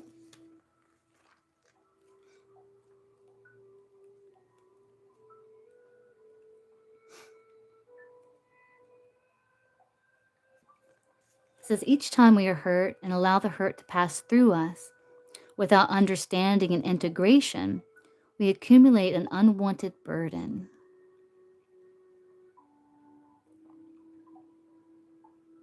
This keeps us chained to the very things we need to heal. The pain, the memories, the echoes of resentments, and the arguments that we rehearse over and over. Now is the time for mending rifts, healing wounds, and letting go of the old hurts in order to reclaim your power. Now is the time to forgive, to release, to make peace, and to make amends to others. Set yourself free.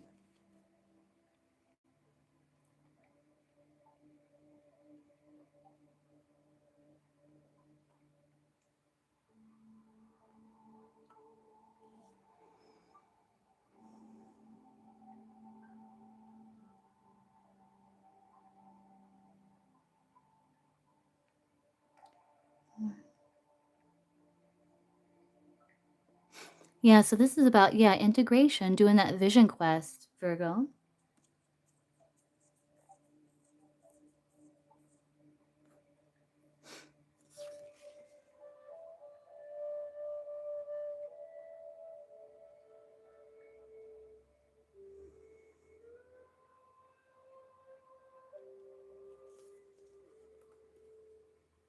All right. All right, Virgo. That looks good. You're all over this read.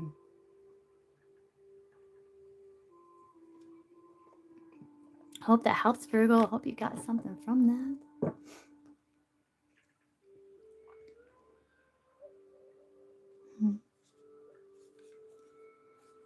It's beautiful reading, Virgo. All right, so moving on to Libra.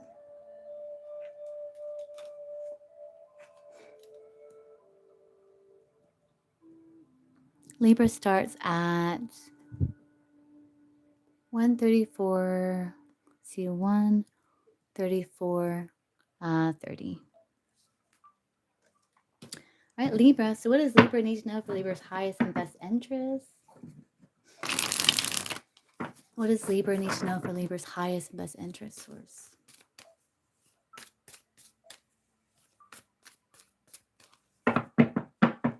What does Libra need to know for Libra's highest and best interest source? What does Libra need to know for Libra's highest and best interest? Okay, Legend. What does Libra need to know for Libra's highest and best interest? Hey, beautiful. What does Libra need to know for Libra's highest and best interest?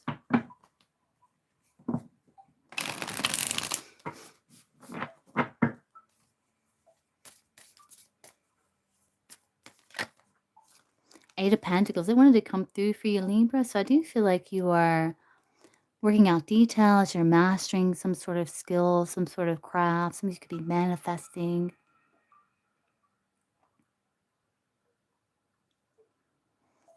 Very dedicated to something, Libra. See, what does Libra need to know for Libra's highest and best interest source?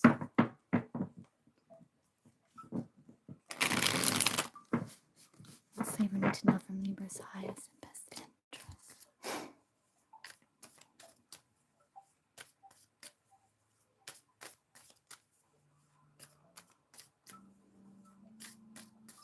Why am I saying a donut for you, Libra? It's a donut. Why am I saying a donut for you? What does Libra need to know for Libra's highest and best interest? Maybe it's okay to treat yourself sometimes, with, moderation. Seeing a donut. Donut's like, let's see, it's circle. It's round. Talks about things coming full circle for you. I'm seeing a donut for you, Libra. If you're a Libra and you're eating a donut or something like that, please let me know. So what does Libra need to know for Libra's highest and best good source? What does Libra need to know for Libra's highest and best interest? What does Libra need to know for Libra's highest and best interest source? What does Libra need to know for Libra's highest and best interest? Let's see. Four of Pentacles, the Moon, Three of Wands, Hermit there. Maybe you need some alone time, Libra. Let's see.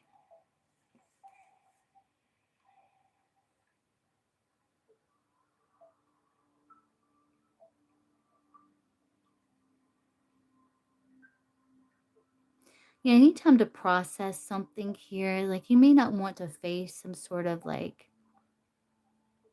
the moon can be like a trigger. It can be like something, some sort of like insecurity or something like that. But I think you're being guided to approach it with love and kind of process the situation with the Hermit there.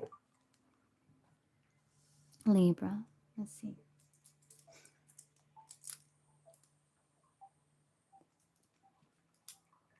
Four of Pentacles is like holding on too tightly to something, like control, it's also like kind of guarding the heart, but it's also blocking off the crown chakra, where you just kind of like, you just need some time alone, Libra, to kind of like process. You need some time to reflect, some time to heal. You need a vision quest too, just like Virgo. Let's see. And Three of Wands is, again, it's like having that foresight, like looking to the future and being like, if I continue in this energy, like what am I going to reap here? Like, what's going to be my fruit, if I continue in this energy moving forward?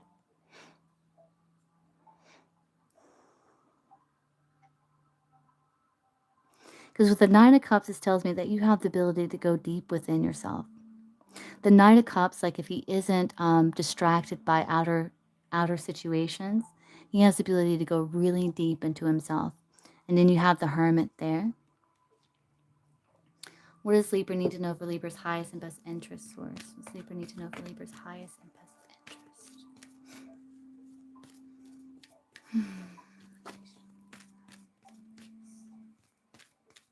I think it's about not avoiding the trigger, Libra. It's like making peace with the past. With Three of Wands, that can be making peace with the past.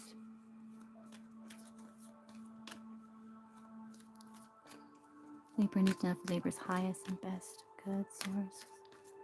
Highest and best good.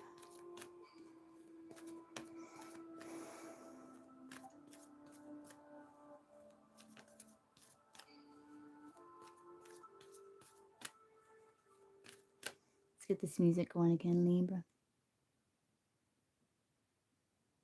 Helps me think.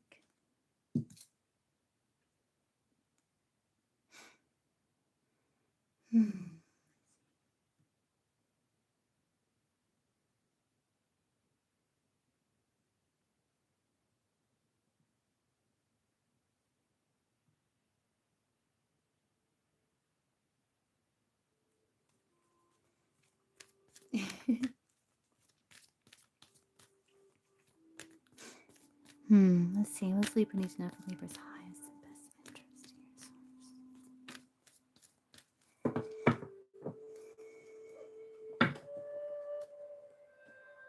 here? Four of Pentacles can also be like a fear of letting go, like a fear of stepping outside a comfort zone, you know?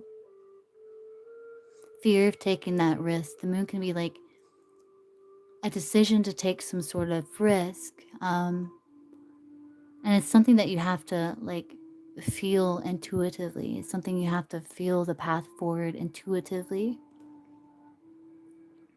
Moon is about allowing your hunches to ripen, to take shape.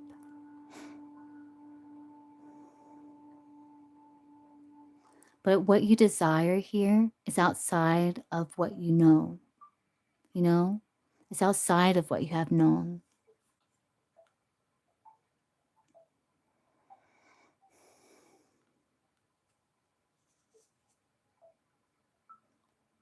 So the Hermit is like saying, like, go within, do a vision quest, check in with yourself. Like, where am I at? Kind of check them out. Where am I at? You know, what is it that I want out of life?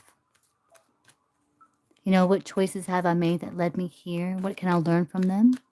And what can I do differently moving forward to get closer to where I want to be, you know, in the future? So what does Libra need to know for Libra's highest and best interest source?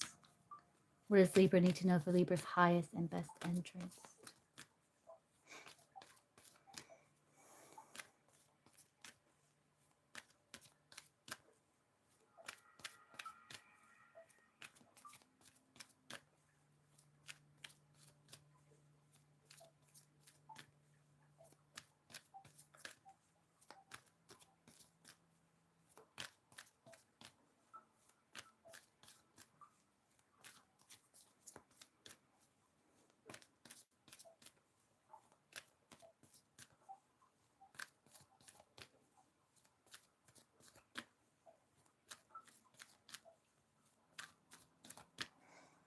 Let's see.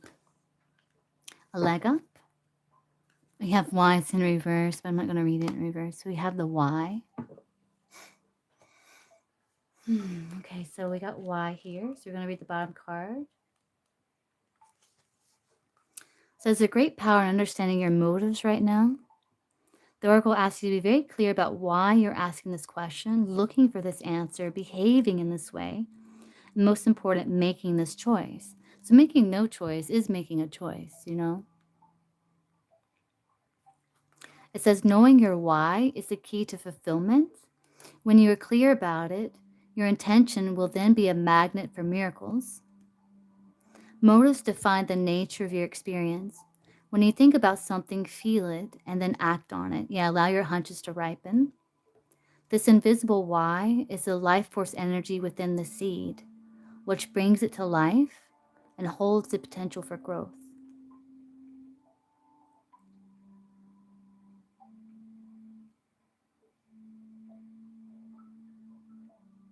And you have the leg up.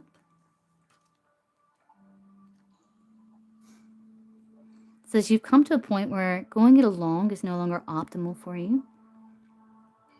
Life has a way of presenting you with the perfect people to align with who can give you a leg up during this next phase of your journey.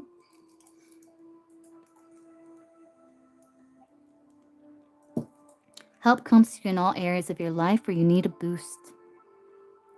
The trick is to accept that aid so freely given. When you embrace interdependence, allowing teamwork and independence to commingle, miracles happen. Now is such a time. I think it's also like being open to assistance. You know, you don't have to do everything on your own, Libra.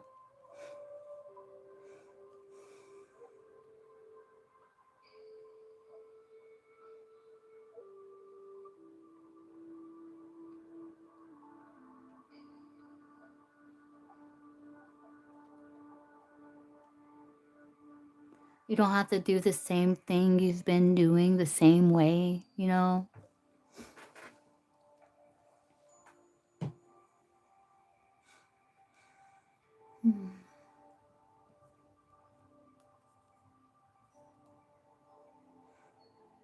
So again, it's like going within and just like checking the map within yourself, you know? Why are you making this choice? Why are you holding yourself back? What are you holding yourself back from? What's the benefit that you're getting from holding yourself back? And um, what are you missing out on by holding yourself back? You know, it's like asking yourself those questions, you know? How is this benefiting me and how is this holding me back, you know? Sometimes like we hold ourselves back because like there's this like either, you know, fear of the unknown, fear of change, fear of rejection, you know, fear of just the uncertainty, insecurities, you know? And it's like we hold ourselves back, then we don't have to like face those energies, you know? But by holding ourselves back because of that, we never grow, we never experience that freedom, we never tap into our authenticity really, you know? We don't experience life, we don't get to live, we don't go after what we truly want, you know?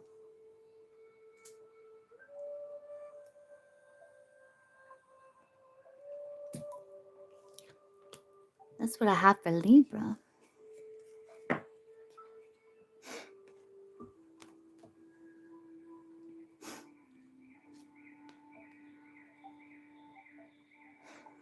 Okay, so moving on to Scorpio. So Scorpio is at 147.37.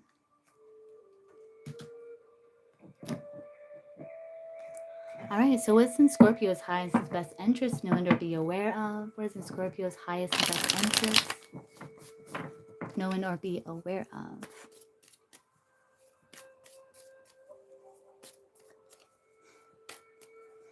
What's in Scorpio's highest and best interest to know and or be aware of?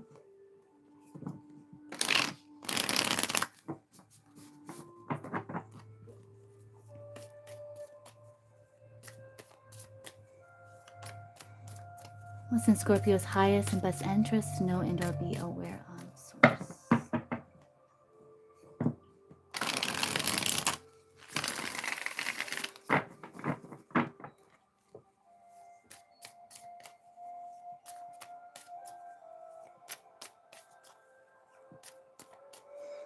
Pretty deep messages, which I guess it makes sense. What's in your highest and best interest, right? What's in Scorpio's highest and best interest to know and or be aware of? Source. What is in Scorpio's highest and best interest to know?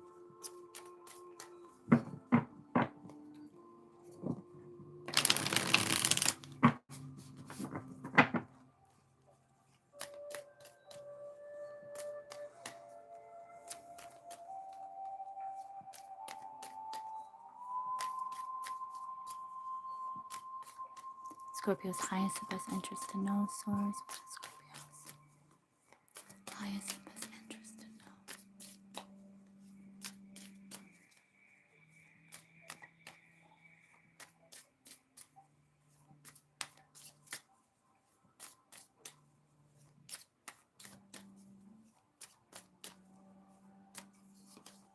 Seven of Wands, Five of Swords, Two of Pentacles. Oh, interesting. Knight of Wands.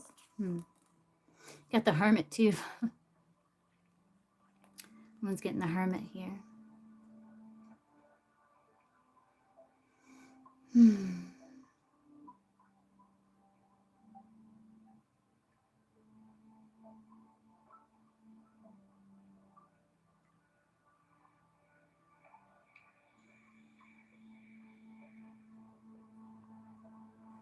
Kind of pace yourself, Scorpio. I'm getting that. Kind of pace yourself. Let's see. What's in Scorpio's highest and best interest to know, Source?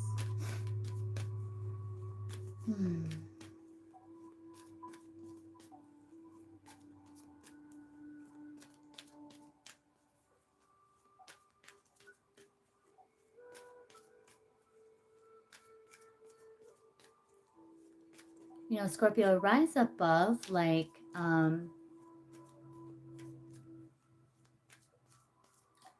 like underhanded behavior. Like you may be defending your position with the Seven of Wands there, honoring your convictions, fighting for what you believe in.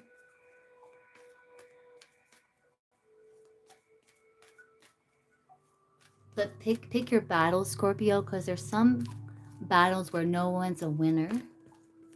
Some battles where no one's a winner. And you just end up wasting time. Two of Pentacles is about time management. It's also about weighing the pros and cons. So we need to know if your highest and best interest, Scorpio, is like pick your battles.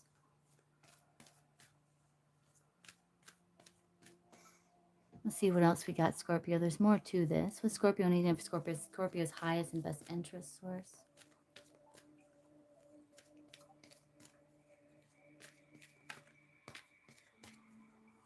You know, stay on higher ground. Don't stoop down to someone else's level.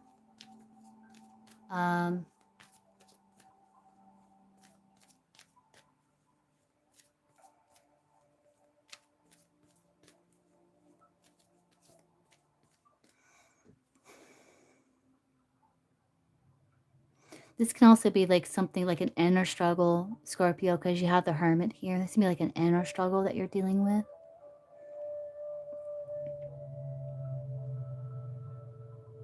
So what seems like an outer struggle is actually like some sort of inner struggle projected outward.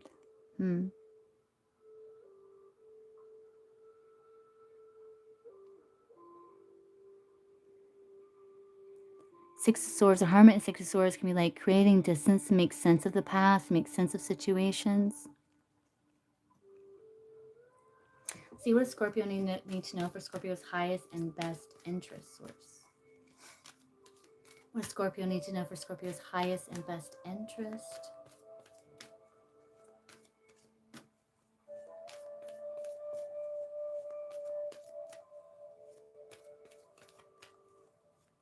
Again, like your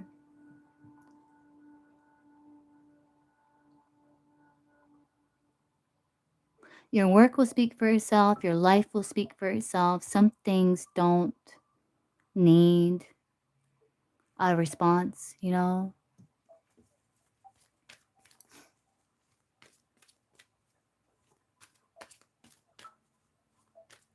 What does Scorpio need to know for Scorpio's highest and best interest source? It's interesting, Scorpio. What Scorpio need to know for Scorpio's highest and best interest?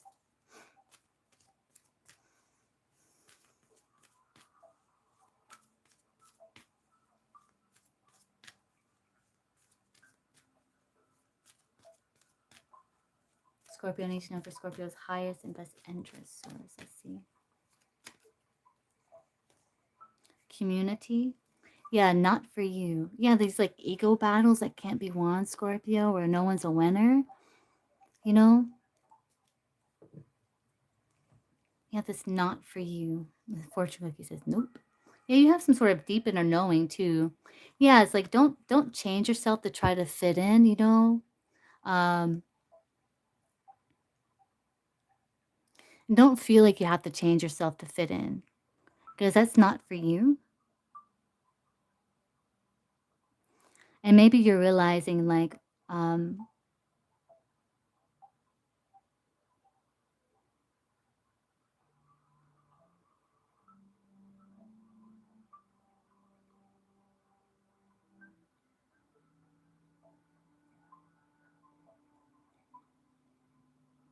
where that could be happening in your life, you know?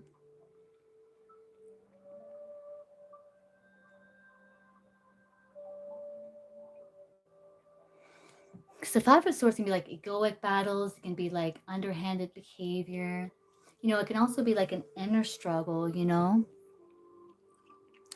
Five of Swords can come from like different like motivations and intentions, but can be like jealousy, it can be lashing out of trigger, conflict, you know, wanting to win at all costs, but then no one's really a winner. And it's kind of like with the Two of Pentacles, it's like weighing pros and cons, like, you know, it's also about you staying balanced. Because the Nine of Wands can also be like shifting direction with a Hermit. Like maybe just remove yourself from situations, create some distance so you can make sense of the past. And Nine of Wands can just be like shifting direction, just shifting direction.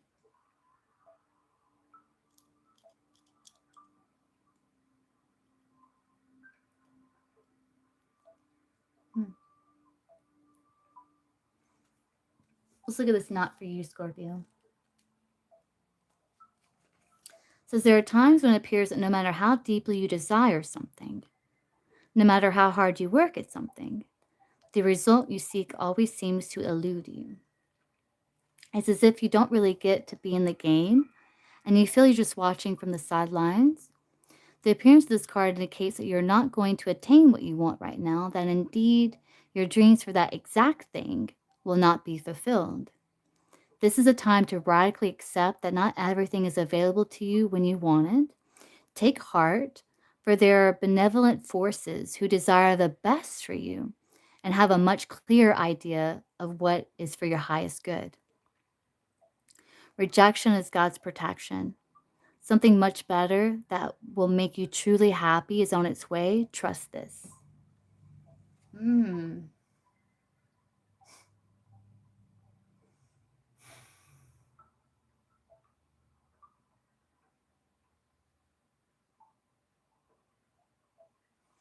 Because it looks like something like with the orphan, it's like you something where you feel like you would have to like alter yourself, kind of like sacrifice your core values to attain, but you have this like deep knowing, yeah, this isn't for me, you know.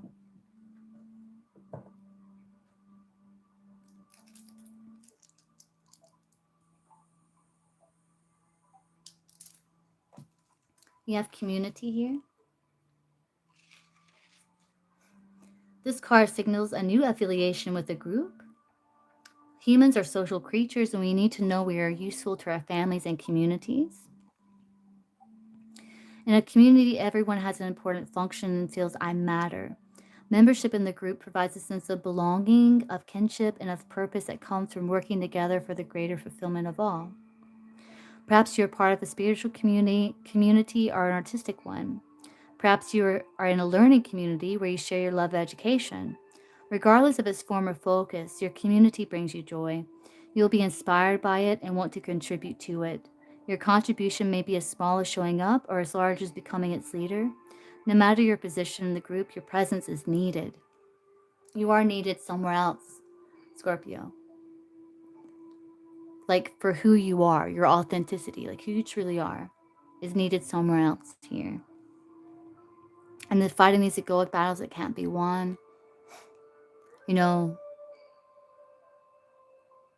trying to prove your worth, or something like that. It's not going to, that's not for you.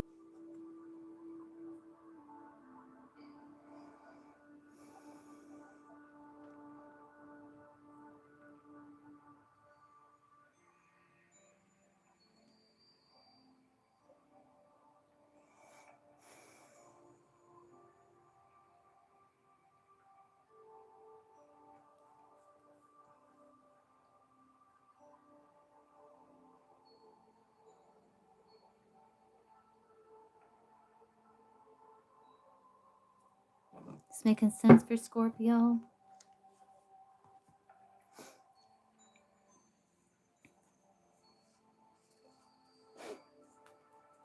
This is about you like connecting, being in alignment with what is in alignment with your values, your morals, your beliefs, connecting like in communities where you have similar goals, you know?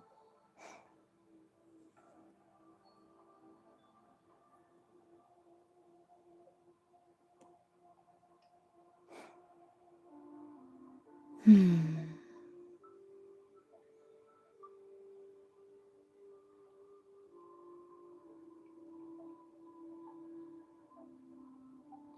And I think what's not for you is this desire, is this like feeling like you have to change yourself to belong or something. Like you know? It's like an energy here.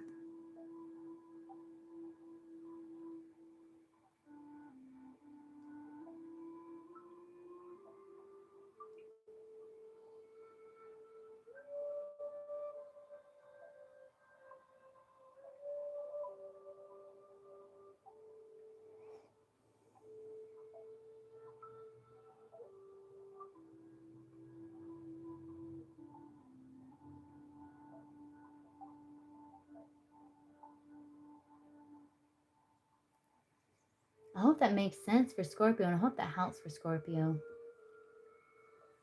So what you need to know, Scorpio, for your highest and best good is don't feel like you have to change yourself to fit in. Pick your battles.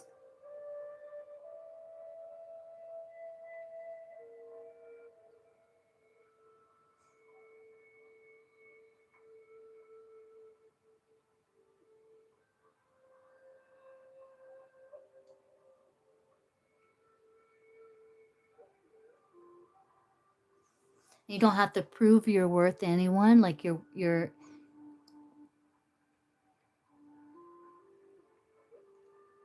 and it'll never show on your talk. You know, it's like there's this oracle card. It's like it will show on your results, like not your worth, but your life will speak for itself. Your results will speak for itself, you know.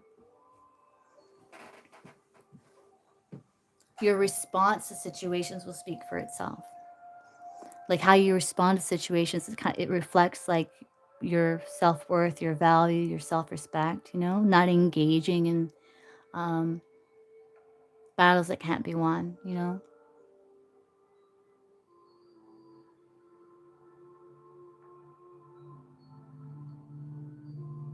And not trying to negotiate with people that aren't willing to listen, you know.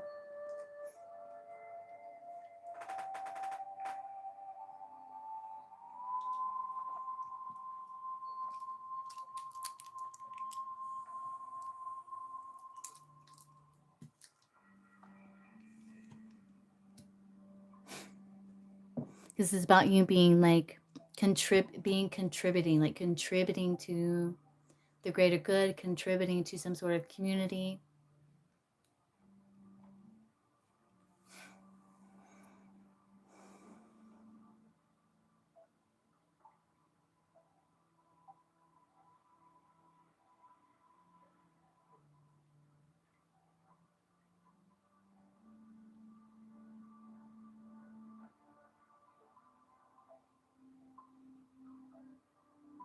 So it's like focusing on what truly matters, Scorpio, is what it is. What you need to know is like focus on what truly matters. So that's what I got for Scorpio. I hope that makes sense for Scorpio. Hope that's helpful. Okay, so moving on to Sagittarius.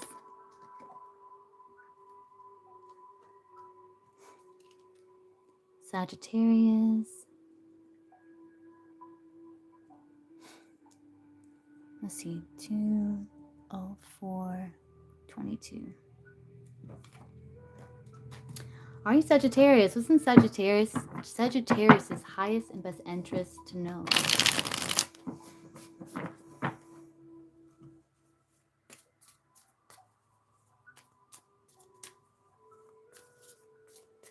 What's in Sagittarius' highest and best interest to know, Source? Sagittarius' highest and best interest to know.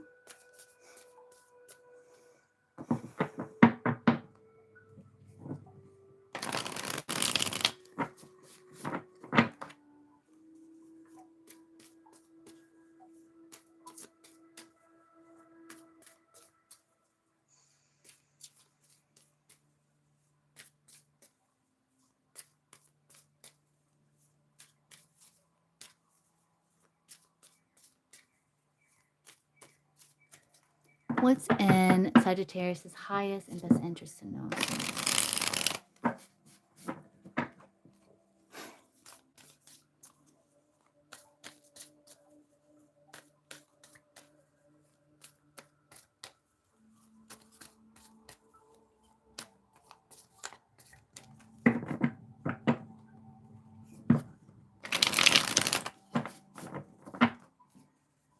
Sagittarius' highest and best interest to know source. Highest and best interest.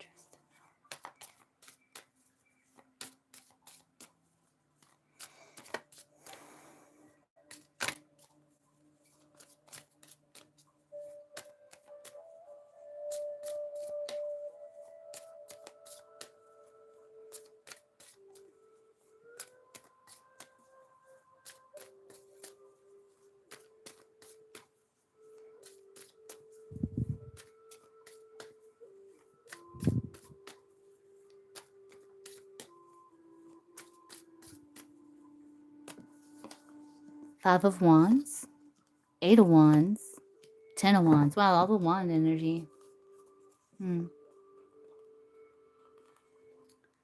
Yeah, something that requires further thought here. You got 2 twos.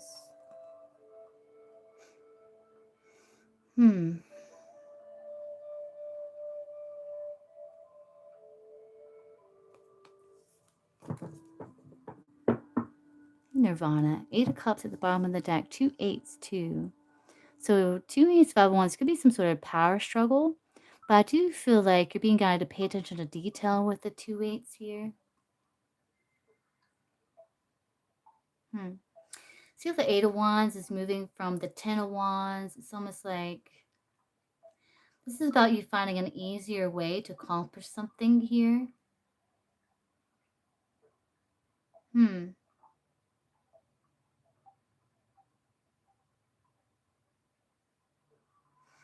With the 8 of Cups, could be something that it's time to like walk away from, maybe make peace with situation, call truce, make peace with situation.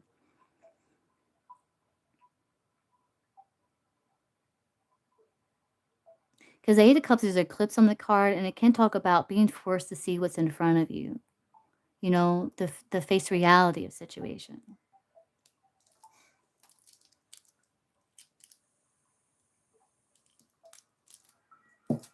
See what's in Sagittarius' highest and best interest to know source. 5 of Wands, 8 of Wands, 10 of Wands.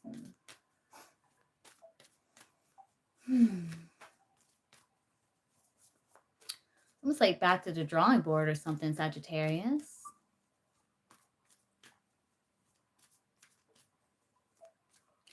You'll be trying to incorporate some sort of change in your life, you know. See what Sagittarius need to know for Sagittarius' highest and best interest.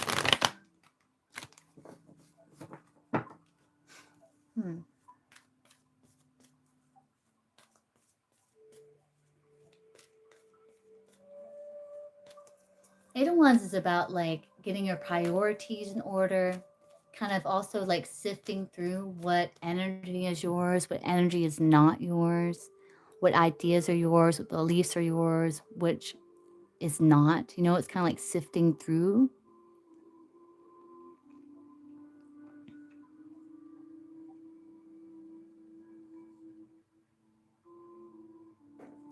What Sagittarius need to know for Sagittarius' highest and best good here.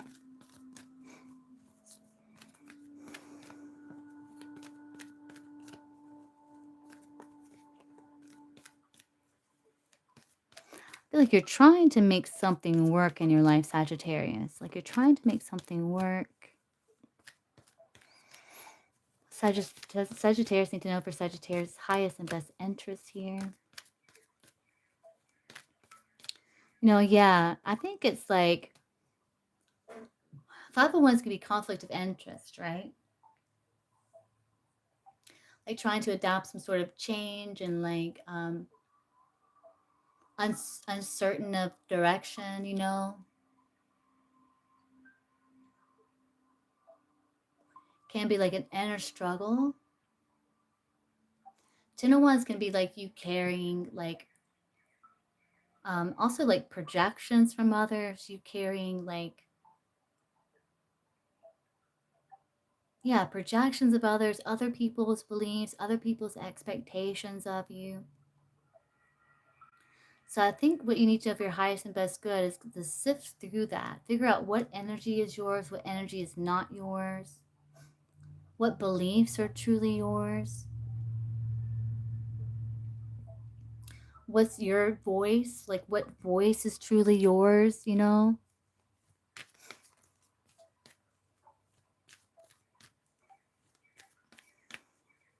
Let's see, what does Sagittarius need to know for Sagittarius's best interest here, highest and best interest?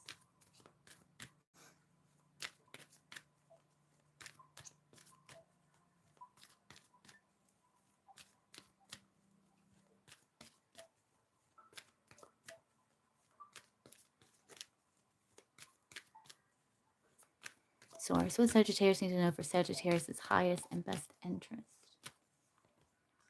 Message in a bottle. Time for a nap. That's so interesting. Message in a bottle. You do have 8 of Wands. It can be spirit communication for sure. Time for a nap. Can you listen to your intuition? Taking on too much, Sag?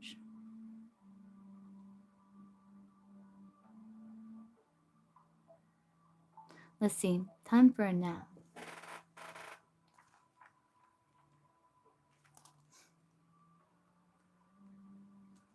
So it says this is a time to step away and rest. 8 of Wands can be like a lot of energy, a lot of fast moving energy. Get a little overwhelming, the 10 of Wands. Let the cares of your world go. Go into a state of non-action and allow yourself to be free of the shackles of your goals, your list, your desires. Nothing is important as rest, detachment, and neutrality. The overly busy mind can block you from inner wisdom if you don't step back, take a seat, and rest. Be willing to let dreams surface and ideas flow through you, absent any force or conscious direction, as you observe without engagement now.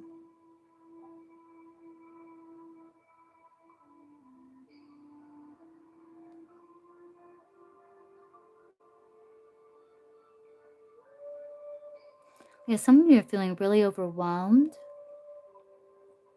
Can others of you have like other people's like expectations, beliefs, like other people's voice? And I think it's saying like you need to clear the mind here.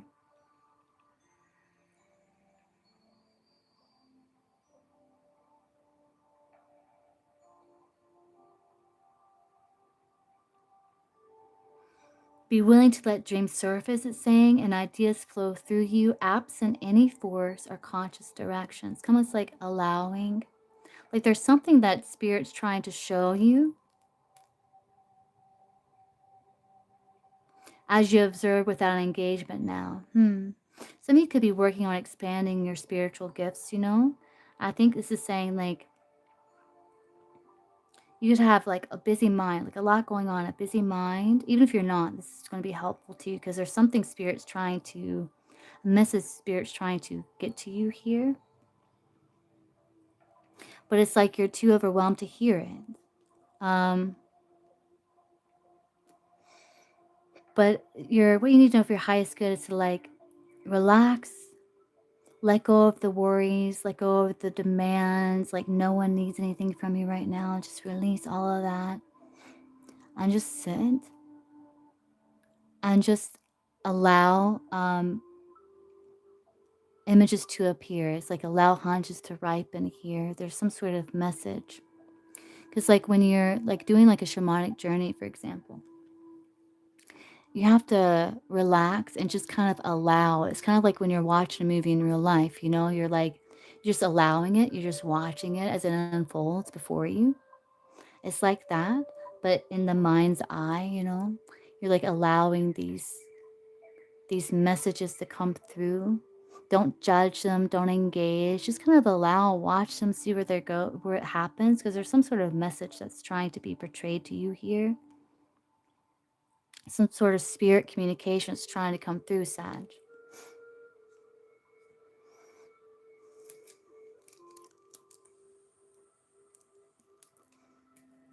So if you're feeling blocked in some area of your life, because you do have the Two of Swords here, you have the Two of Cups after, which is like, I feel like you connecting with your inner world, with your intuition, with your higher self. And the Eight of Cups is like a very spiritual card because of the eclipse. It's like going deep into something, going deep into your inner world because of the eclipse, you know?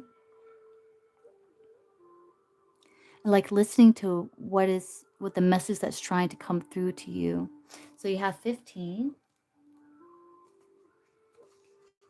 Says Spirit sends you signs when you ask for them, when you believe you will receive them, and when you allow yourself to become fluent in the language of symbols, oracles, and omens. They may come to you as a bird flying by, a logo on a truck, and a song on the radio. Expect confirmation that you're pointed in the right direction. Keep your ears open, for someone might say just the right thing that will give you the answer to your query. Today, your message is this: Spirit hears you, and the reply is favorable. Hmm.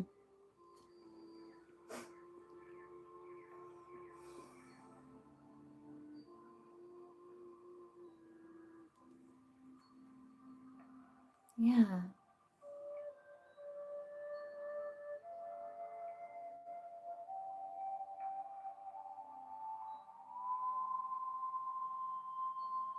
Yeah, it's like no chasing here, Sagittarius. No chasing. This is about just allowing, see the imagine, isn't it very dreamy, very intuitive? Like Spirit has a message for you here. See how he's like roping the moon, he's bringing it down, and the fox is like resting upon it.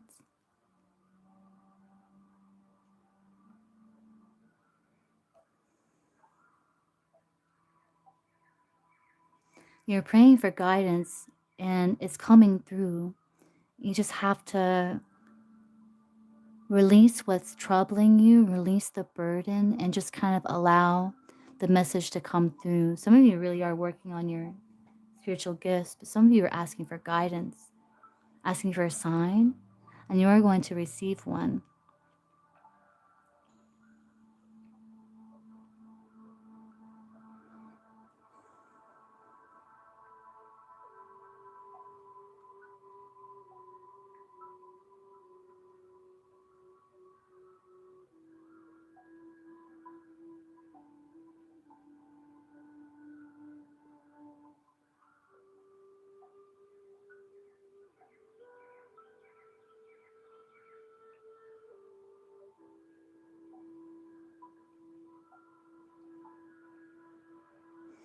You can see how the Eight of Wands is going towards the Five of Wands, like how this one card talks about.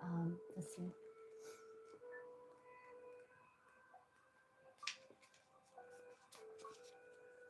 Yeah, the overly busy mind, Five of Wands, can block you from inner wisdom.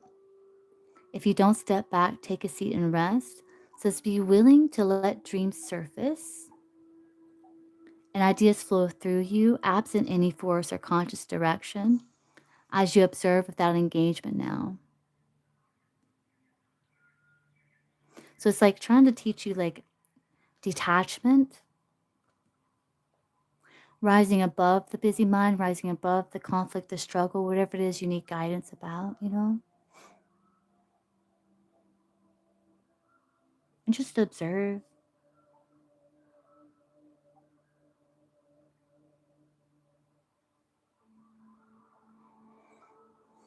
Bring your attention back to your breath.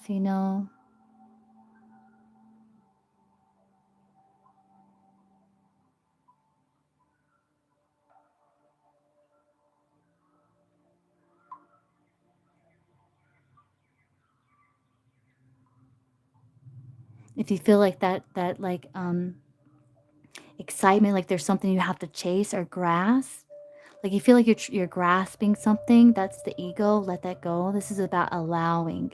So it's like when you feel that excitement, like you're trying to grasp the messages or something like that, it's like relax that, relax your breath, calm the emotion, calm the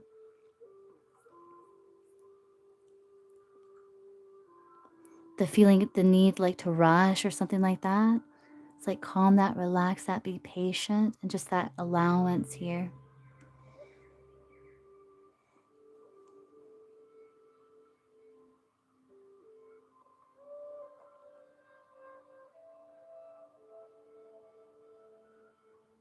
Hmm. Hope that helps, Sagittarius. I hope that makes sense, Sag.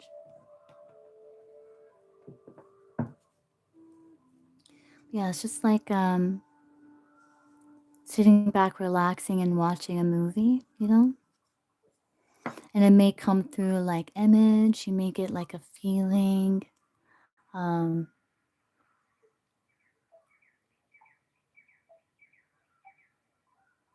may get reminded of something, maybe a song comes through, or it can come through different ways, but spirit's definitely trying to communicate with you, but having a hard time breaking through there. Okay, so moving on to Capricorn. Hope that was helpful, Sag. Moving on to Capricorn here. So Capricorn, we have at 2:21:45. Okay, Capricorn. What does Capricorn need to know for Capricorn's highest and best interest source? What does Capricorn need to know for Capricorn's highest and best interest? What does Capricorn need to know for Capricorn's highest and best interest?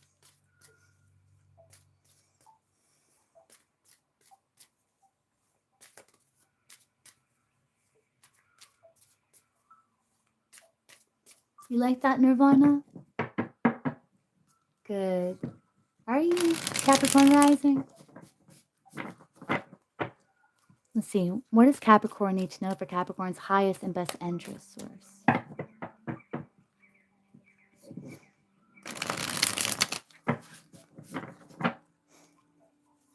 What does Capricorn need to know for Capricorn's highest and best interest?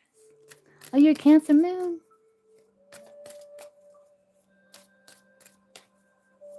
Libra sun, Cancer moon. Oh, nice. Let's see.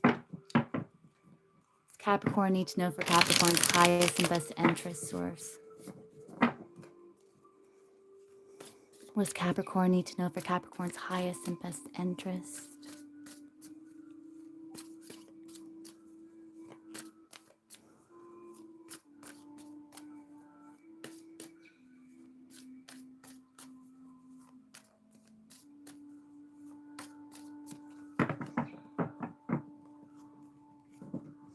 Capricorn, I feel like this, it's kind of like a radio, like a battery operated radio, like an old school radio, like an emergency radio, you know, something you would see in a bunker or something like that. And I've come to like discern that symbol as meaning like to be prepared, to prepare yourself, to think ahead, be prepared. Let's see what else here. Capricorn needs to know for Capricorn's highest and best interest.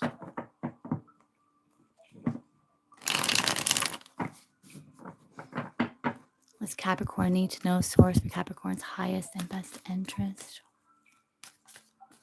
Seeing a praying mantis, I'm not sure what that means, Capricorn. I'd have to look that up. I would think praying mantises are probably symbols of good luck, of let's see, praying mantis. Capricorn's highest best interest to know and or be aware of.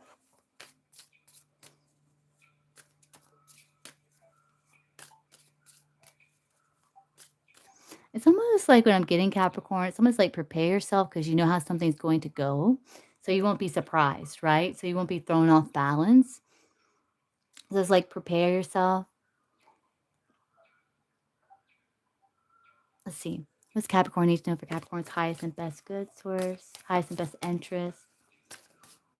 What's in says stillness, patience, and spiritual focus. Oh, yeah. Thanks, Gypsy. Yeah, thanks, Gypsy. So praying mantis is stillness, patience, and spiritual focus. What's Capricorn need to know for Capricorn's highest and best interest here? What's Capricorn need to know for Capricorn's highest and best interest source? Yeah, reminder to slow down and listen to your inner voice. Thanks, Gypsy. I appreciate you. Thank you.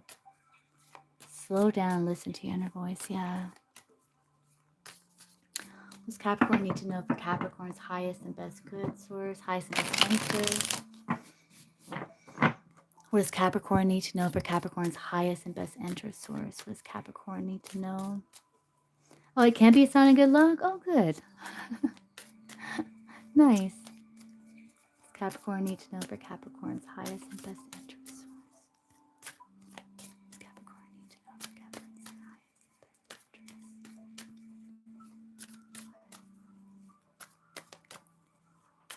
highest and best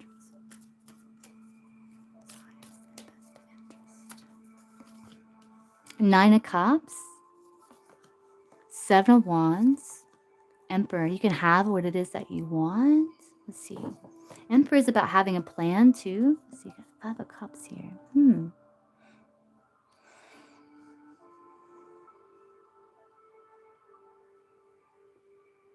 Three of Pentacles, World, and Five of Cups.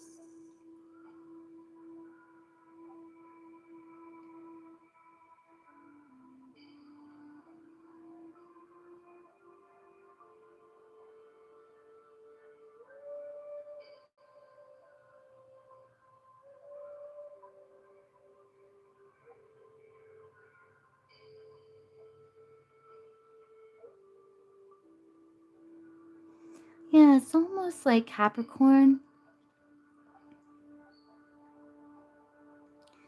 Maybe there's this kind of, I'm getting, this may be a side message for some, but I'm getting like this, like, maybe there's this kind of subconscious kind of feeling like you can't have what it is you truly want, you know? But you can have what you truly want.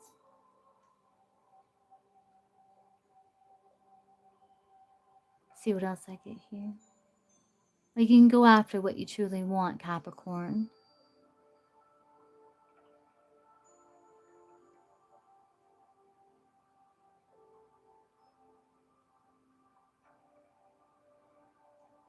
See what else here we get.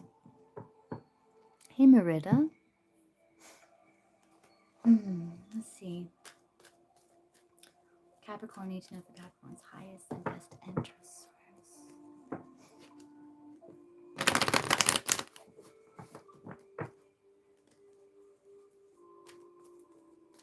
I'm also getting Capricorn with that Nine of Cups. You know, you've had like a lot of success before. Because the Nine of Cups can be like, you know, things that have gone right, you know, behind that person, you know, trophies, victories, things that have gone right in the material world and just in your life, you know, times when you experience victory and fulfillment.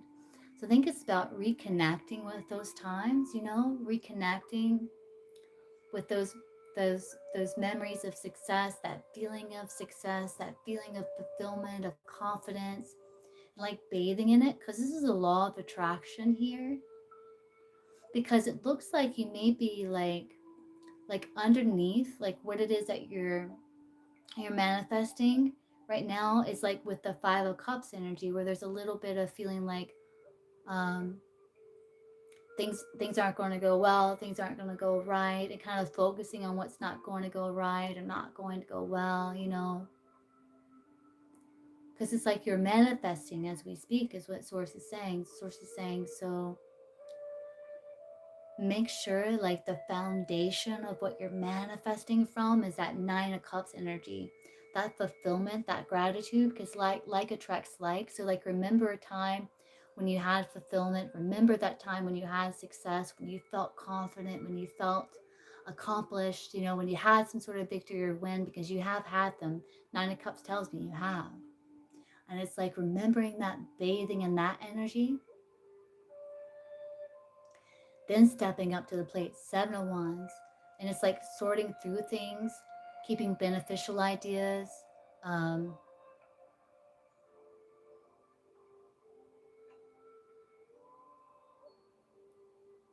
Emperor.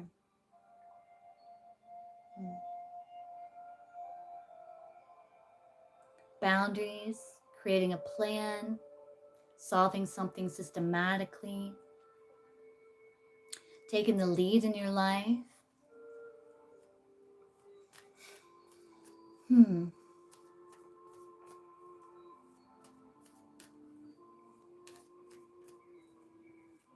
there's something there. What's that? You know, and typically the Rider Waite, you know, the emperor's holding that golden sphere. He's also got an Ankh, which represents eternity, like eternal life, the Ankh, if I remember correctly. The sphere kind of reminds me of things coming full circle, you know? The circular nature of existence of life, you know? Also, like everything has a purpose, a function.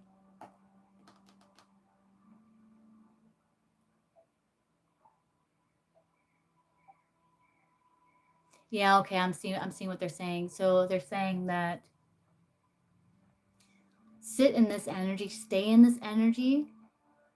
And as you sit in this energy, this will give you time to kind of sort through the other energies, you know, the doubts, the fears, the oh, what if this doesn't happen? What if this, you know?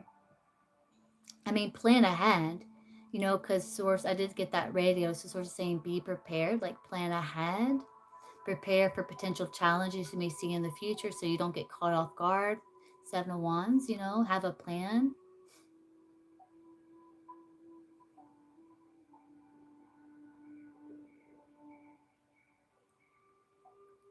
But I think as you're sitting in this energy, things are going the other energies, like things are going to catch up, you know. It just takes like the kind of sorting through it and everything. Eventually it all catches up. I don't know how to explain that. I hope I'm portraying that correctly, Capricorn. Watch your sun, moon, rising. Might give you a full picture.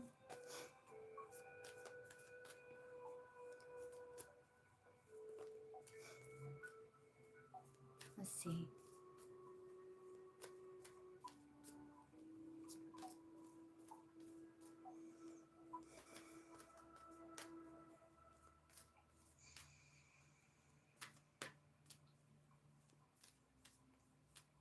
So it's like, no, don't focus on what you don't have, Capricorn. That's what I'm trying to say.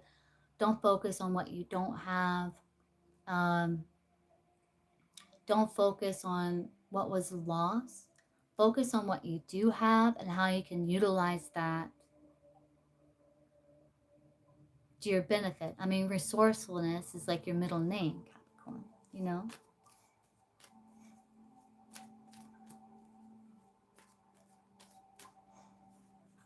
Highest and best good, yeah.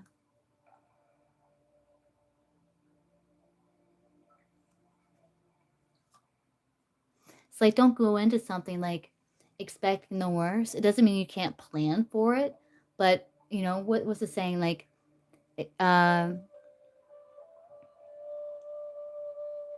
plan for the worst, but expect the best, you know? In terms of feeling whole and complete, like, so in terms of not giving your power away outside of you, right? Where situations have the ability to throw you off balance if they don't go well, the ups and downs, right? So don't overly identify, don't give your power away to something outside of yourself, but feel in your confidence strong enough, so strong in your confidence that you know that regardless what happens, like you'll be able to work with it, like you'll be able to it'll come full circle. I don't know how to explain that, Capricorn. I hope that's making sense. Is that making sense to Capricorn? Let's see what color we get with this deck. It might help tie it together here. Let's see. What's Capricorn need to know for Capricorn's highest and best good, highest and best interest?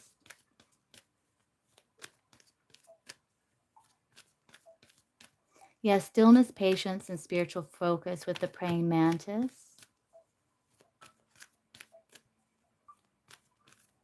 Yeah, so when things you are met with challenges, you're still impatient, like bathing in your confidence, knowing that you have had past successes before, knowing that you have the talents, the skills to be able to overcome.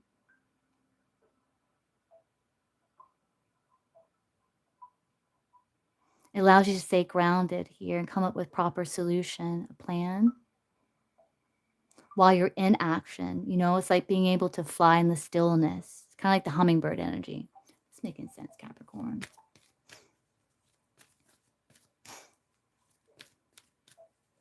Let's see what comes through here. feel like I'm all over the place with the Capricorn reading, but I hope you're getting something from it. What's Capricorn need to know for Capricorn's highest and best interest source? What's Capricorn need to know for Capricorn's highest and best interest?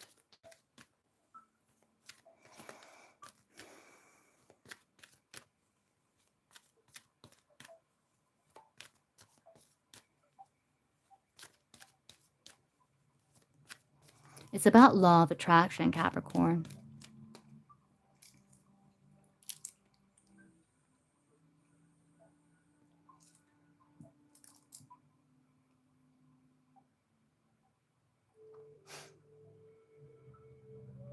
Yeah, it's almost like maybe this come across. It's like your inner world is a reflection of your outer world, right? So I think it's saying get your inner world in balance and fulfillment, feeling confident, feeling good on the inside, and then eventually your outer world will catch up to that. I think it's about staying focused, spiritually focused. Yeah, be patient, still spiritually focused.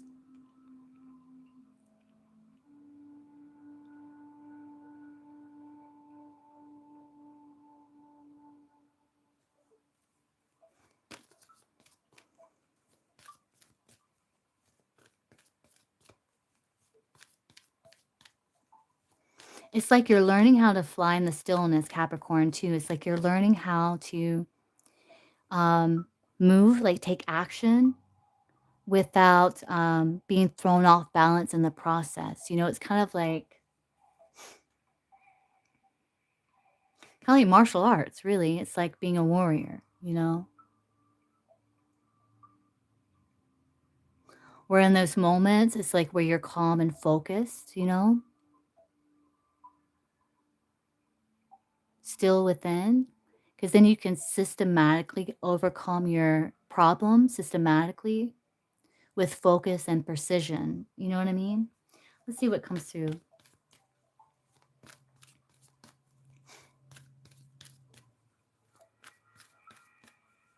Yeah, I think so. Here, let's see. What does Capricorn need to know? Source Capricorn's highest and best interest. Because then it's like with the Five of Cups, sometimes like we have regrets, like, man, like hindsight's 2020, right? Because you're feeling calm then, you're not under that pressure at that moment. And you're like, man, I could have done this, I could have done that differently, I could have approached it in this way, but it didn't come to you because you were so fired up, you're so scattered, you know what I mean? It's like your the energy was so high, you know what I mean? But it's like what's in your highest and best interest is learning how to be calm in chaos because the Empress like creates calm out of chaos, right? So it's like showing you how to create calm out of chaos. This is what it's talking about, Capricorn.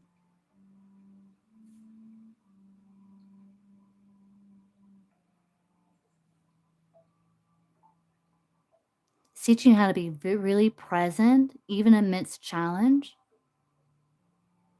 grounded and focused. Yeah, that's what it's talking about, Capricorn.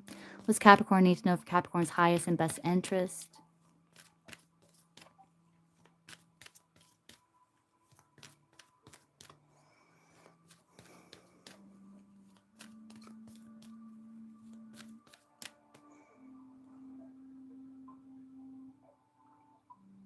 Yeah, Nirvana. Yeah, you know what I'm saying. I think that's what it's talking about, Nirvana. It's like creating calm out of chaos by first having inner calm, because then the outer world kind of catches up, with that sphere.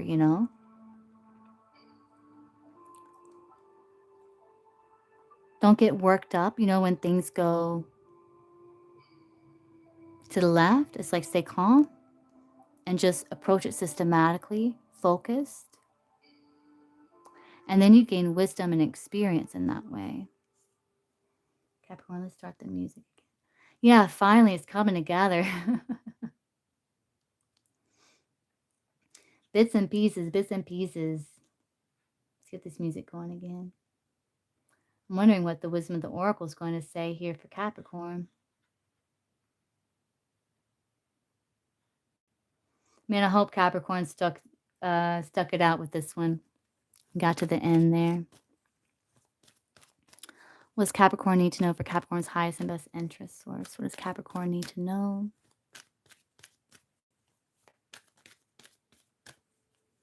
Capricorn's highest and best interest. What does Capricorn need to know?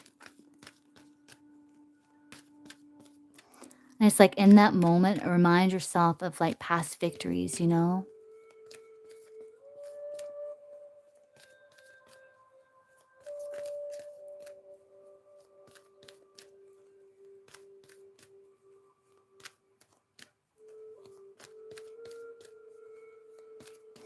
Let's see, what's Capricorn need to know for Capricorns? Yeah, it makes sense eventually. What's Capricorn need to know for Capricorn's highest and best interest source? Why? Yeah. Clean it up. Oh, interesting. Yeah, that's a 7 of Wands. It's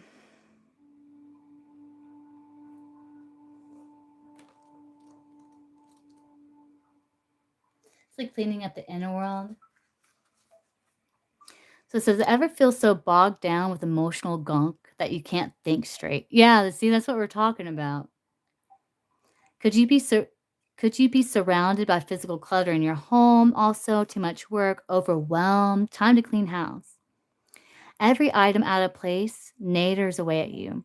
Every unresolved resentment, every comparison to others that leads to a sense of lack takes up energetic space. Yeah, you're cleaning up your inner world, Capricorn.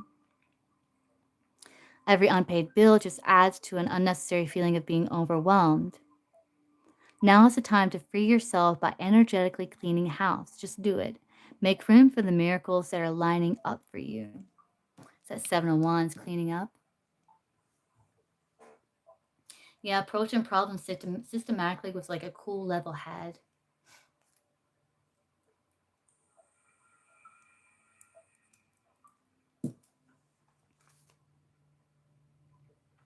Then 31. There's great power in understanding your motives right now. The Oracle asks you to be very clear about why you're asking this question, looking for the answer, behaving in this way, and most important, making this choice. Knowing your why is the key to fulfillment. When you're clear about it, your intention will then be a magnet for miracles. So again, law of attraction. Motives define the nature of your experience. When you think about something, feel it, and then act on it. This invisible why is the life force energy within the seed, which brings it to life and holds the potential for growth. When you think about something, feel it, and then act on it, like act on that energy. On this energy of fullness, on this energy of confidence.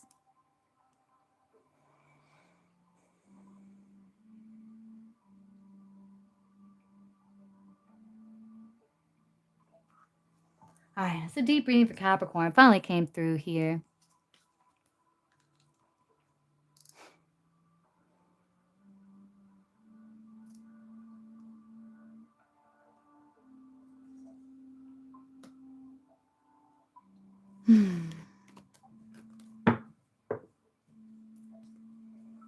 Yeah, the praying mantis. Yeah, that does make sense.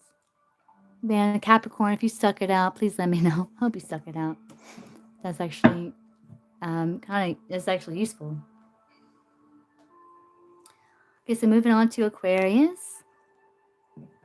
So what does Aquarius need to know for Aquarius' highest and best interest? Source, what does Aquarius need to know for Aquarius' highest and best interest?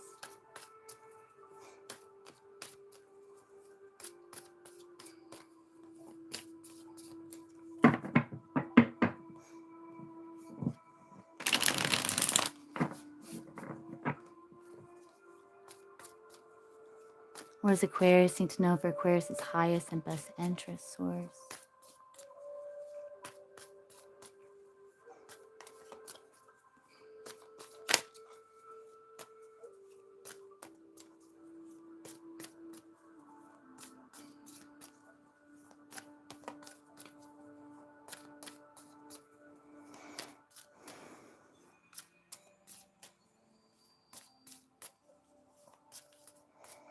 seeing a lamb.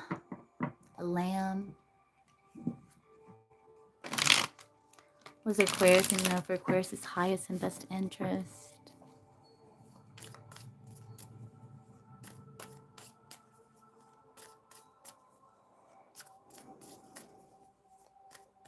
The lamb in the animal spirit deck, it talks about like a message coming through, like a prophetic message.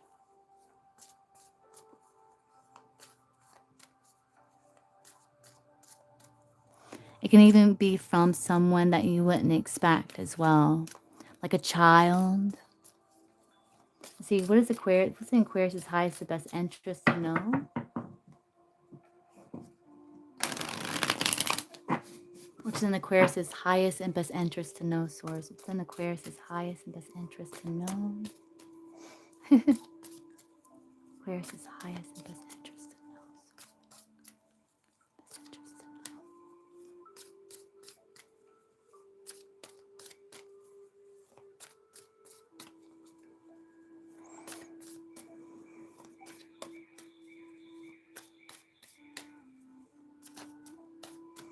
Oh wait, I forgot to put the timestamp. Oh, Aquarius. We have 2:47:42. So what's in Aquarius' highest and best interest to know and or be aware? What's in Aquarius' highest and best interest to know and or be aware? My crown chakra just got tingly as hell. So like some of you may be getting downloads for sure. I did see that land before, and like some sort of prophetic message maybe. My crown chakra started tingling. What's in Aquarius' highest and best interest to know and or be aware of? What's in Aquarius' highest and best interest to know, Source? Aquarius' highest and best interest to know. Pay attention to your downloads, Aquarius. Your crown chakra is like wide open. What's in Aquarius' highest and best interest to know? Oh, it's just so tingly. What's in Aquarius' highest and best interest to know, Source? You're raising your vibration is rising. What's Aquarius' highest and best interest to know? What's in Aquarius' highest and best interest to know, Source? 4 of Cups, 2 of Wands, 10 of Cups. Oh, you're going to find fulfillment here. Let's see. Justice, Moon. Yeah, allow your intuitive hunches to ripen. So you're discerning your messages here.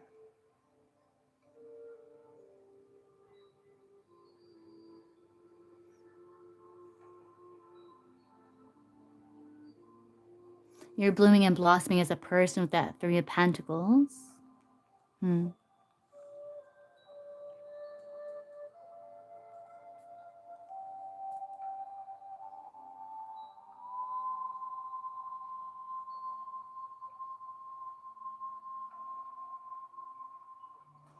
Justice is about like being objective. Like you can do this pretty easily, Aquarius. It's like not viewing situations as good or bad. So not labeling it as good or bad. That kind of takes the emotional attachment away from the situation because you have the 4 of Cups. See, because you might be too emotionally attached to something here. And it's causing like a sense of like, I don't know, dissatisfaction. And so what you need to know if your highest and best good is don't label, situations or even emotions as typically good or bad, just as an experience. It kind of takes the emotional association out of it so you can be objective with the Justice card, using logic and intuition to evaluate situation, see if it's in alignment with your values, your morals, so you can make decision here. Because you have decision coming up. 3 of Pentacles. You are blooming and blossoming as a person. See what's in Aquarius' highest and best interest to know and be aware of.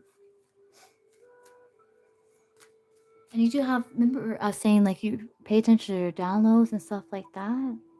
The Four of Cups, there's like that cup that's like being handed to that person, but it's like they're so engrossed in like some sort of emotional attachment.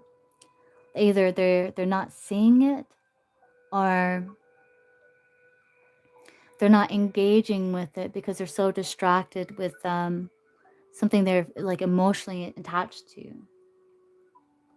So I think it's saying like when you feel these emotions bubble up to surface, don't ignore them, of course, but don't label them as good or bad. And it's like just kind of see it as an experience, because in the moon there's the dog and the wolf, right?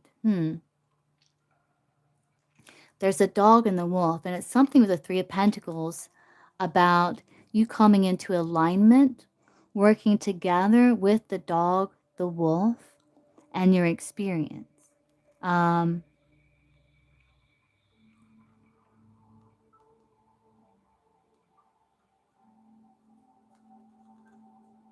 the dog, the wolf, and like this new information that's coming in too. Where is this going? This is deep, Aquarius.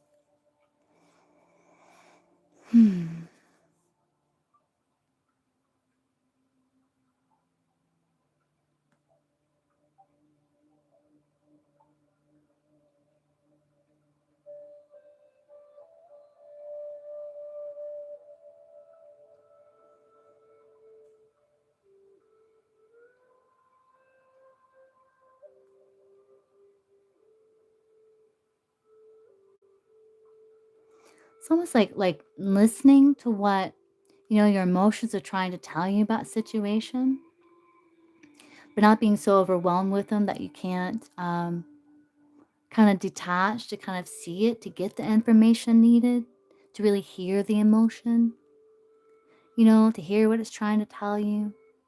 It's like listen to what that emotion is trying to tell you, but then listen to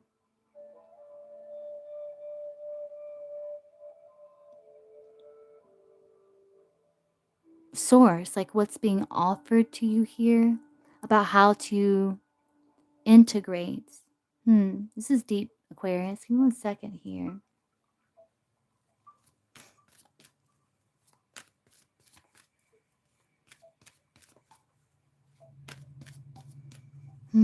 What's Aquarius and of Aquarius' highest and best interest?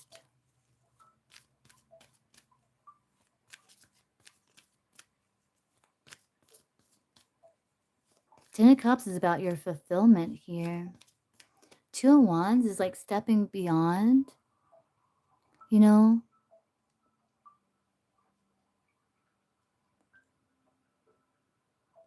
Hmm.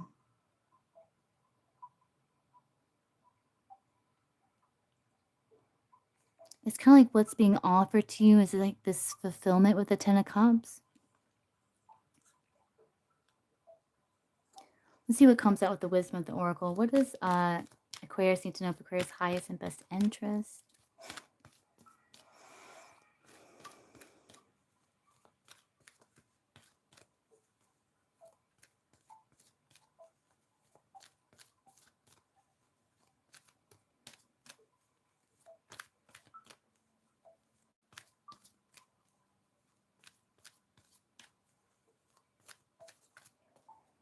You got the moon there.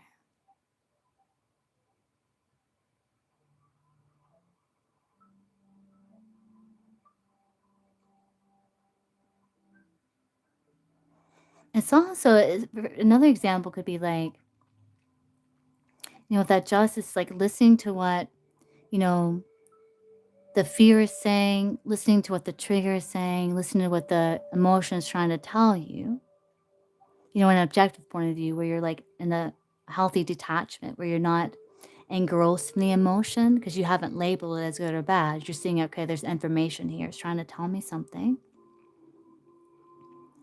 And then what would you tell yourself? Like if someone else was in the same position that you're in, what advice would you give them? That can be like your conscience, your higher self.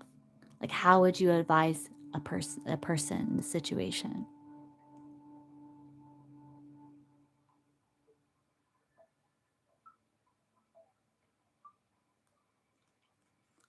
Then it's like finding a way to integrate that information because you're looking to build a quality life with the Three of Pentacles there, or it's like you're in alignment. Ten of Cups is like you being in alignment.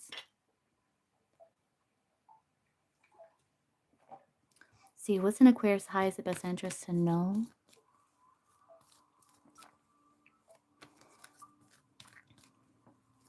Because in the moon, there's typically like a dog and a wolf. And it's interesting you have a cat here.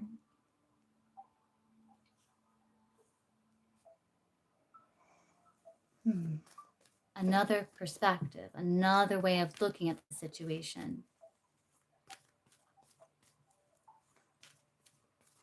What does Aquarius need to know for Aquarius' highest and best interest source?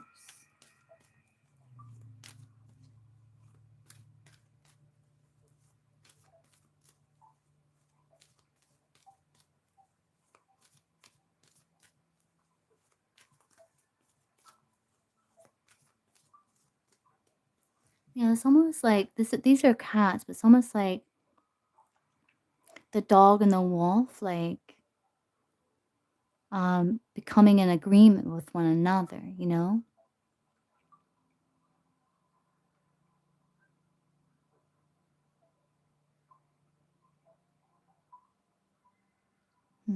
What's Aquarius need to know for Aquarius' highest and best interest here? Aquarius need to know for Aquarius' highest. You need something like this. The three, you know, is two, and then the third, right? Like something's birthed from the two. So there's some sort of new way of looking at the situation, some sort of, again, like some of you may get some sort of like divine download, like from your higher self.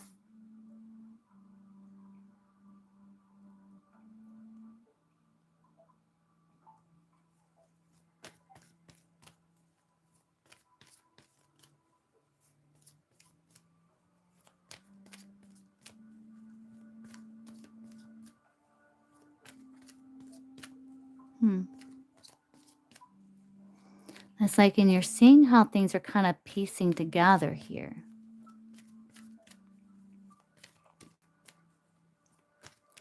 What's an Aquarius' highest and best interest to know source? Aquarius' highest and best interest to know? Loyal hearts. Building blocks. Yeah, you're building a quality life here. It's like you have all the ingredients, right? You just need like to figure out how to mix them, how to blend them, how to integrate, to get them into alignment, to get them on the same page, you know? So it's like one part of you may be like resisting something that you know is in your highest and best interest. Another part of you is like in agreement with it. I think it's about being able to get everyone on the same page, like your head, your heart, you know, your head, your heart into alignment here with what's in your highest good.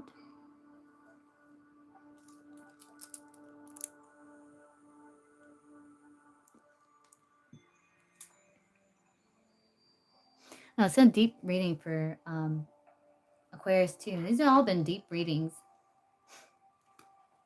So 28 building blocks.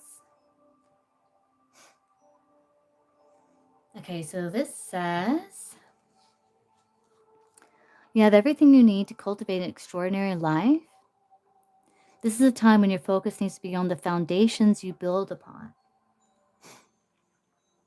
Your work, your relationships, and your very being are underwritten by your values, ethics, morals, and core beliefs. That's the Justice.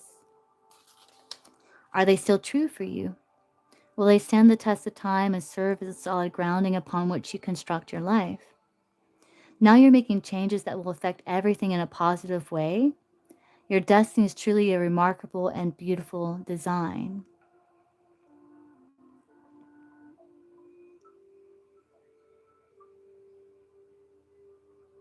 Yeah, so it's like, what are you building the foundation upon here? It's like getting into agreement here. So I'm seeing.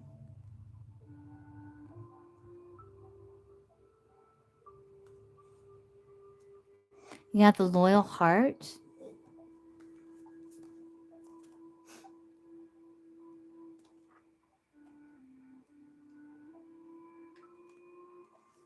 It says evidence of loyalty will appear in your life. Others will prove they are faithful to you, and you will in turn commit fully to them. There is a sure and abiding certainty in your heart. Know that Spirit is always loyal to you. Again, this association with Spirit, this download. No matter the outer circumstances in your life, trust and have faith, for you're eternally loved, always divinely protected, and divinely directed.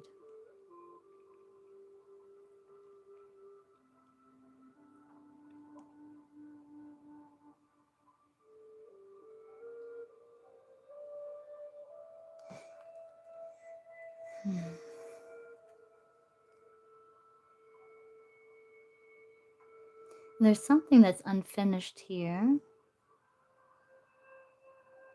that you're working to build foundation with.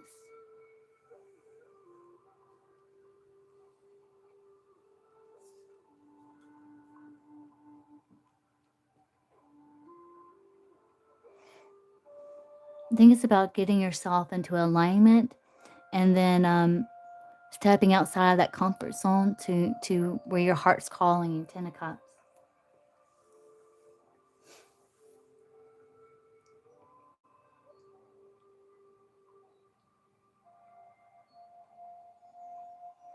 And it's like you build your life from the experiences. With unfinished symphony, it's like the story's not over. You know, your life is still unfolding. The story's not over. You will continue to be enriched by your experiences in life. So again, it's very important not to label them as good or bad, but just as experiences, as teachers, as information.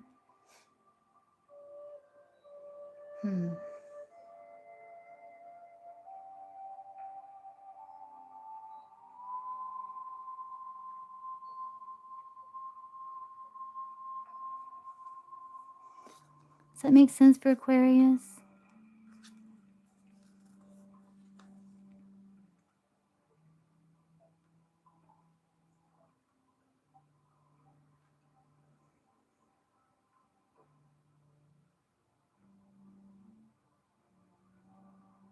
It's like it's helping you heal some sort of like insecurity here, some feeling of lack, like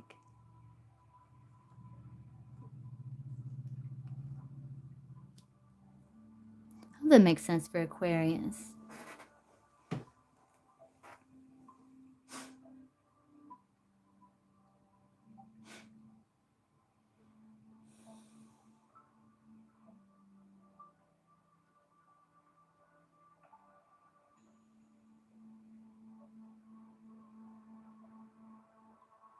The saying of building blocks, you have everything you need to cultivate an extraordinary life.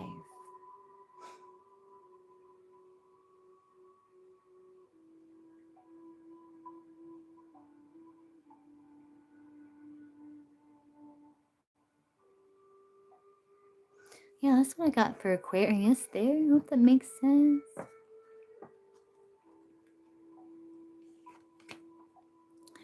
Okay, and moving on to Pisces.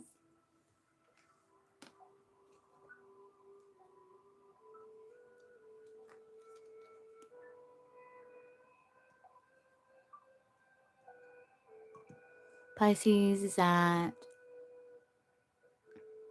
3 hours, 5 minutes, and 30 seconds. Let's see. So, what's in Pisces' highest best interest to know? What's in Pisces' highest and best interest to know?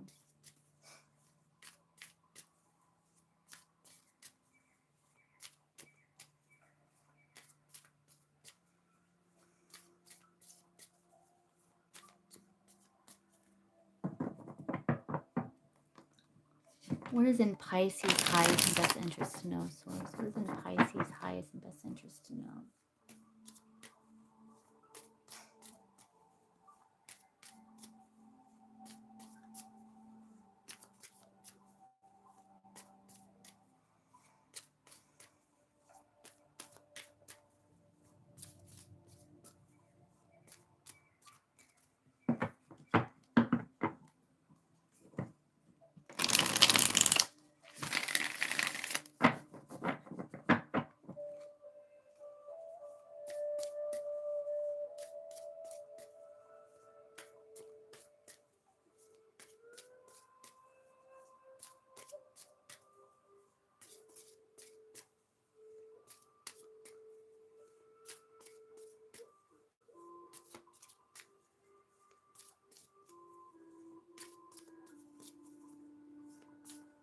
What's in Pisces' highest best interest to know, Source?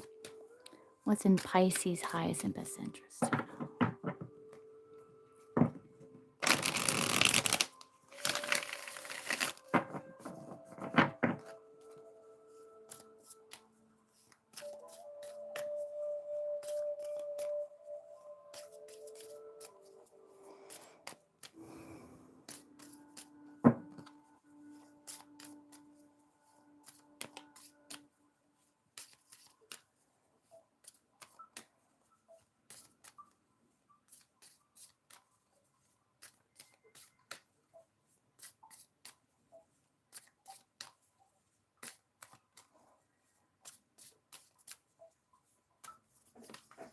Page of Swords, Five of Cups, Hanged Man. It's definitely about getting new perspective here. Knight of Swords, Empress.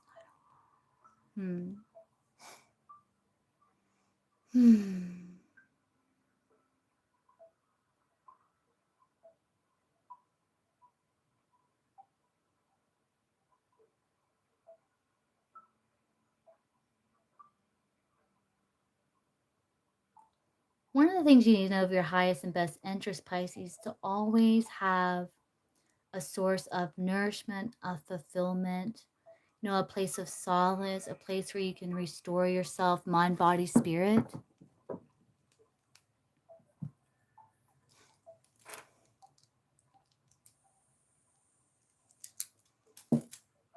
Let's see, what does Pisces need to know? Pisces' highest and best interest.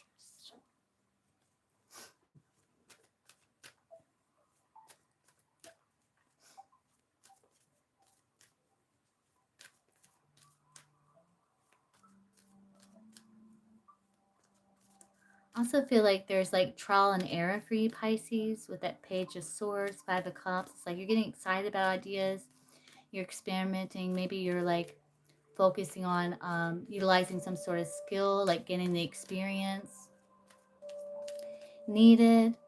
And so there's a trial and error period. So I think with the Hangman, it's saying kind of like review things that maybe could have gone better, like review like what happened, what did you learn from it, how can you improve it, review what went right, because you're integrating that knowledge so that when you revisit it or try again, it's better than it was. There's like improvement there because you've taken the time to learn from situation. So it's not for nothing. It's like seeing the mistakes as opportunities to grow, to evolve. What's Pisces need to know for Pisces' highest and best interest here?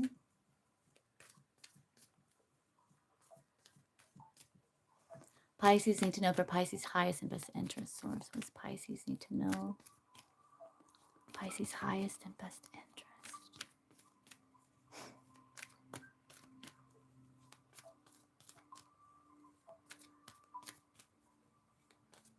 So it's like reframe how you see failure or how you see things that didn't work out. Kind of reframe how you're looking at that situation.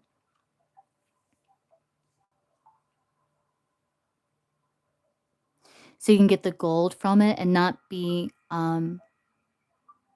consumed by the emotion, but it's like you're actually like getting the information, you're getting the gold from it, you're getting the knowledge from it.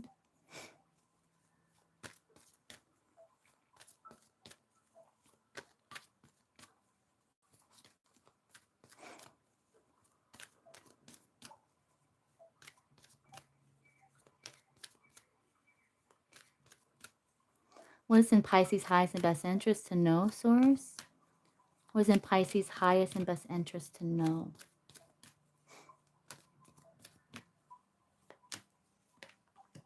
Serendipity and imagine. That's Piscean card right there. Imagine, so you have 20. So it says, who do you want to be? And what do you need to believe in order to have the life you want? You are gifted with the power to imagine. If you can dream it, you can create it.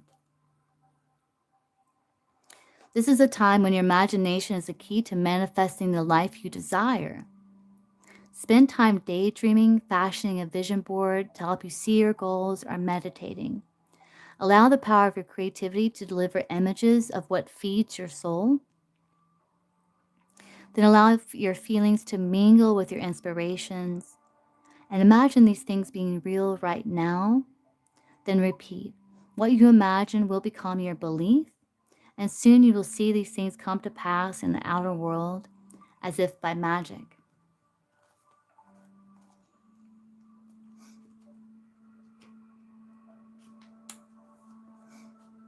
Of serendipity, it says you stepped into alignment with the greater good, where your dreams and the collective dream resonate in exquisite harmony.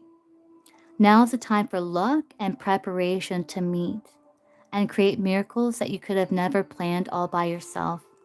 Yes, like you're in this preparing energy.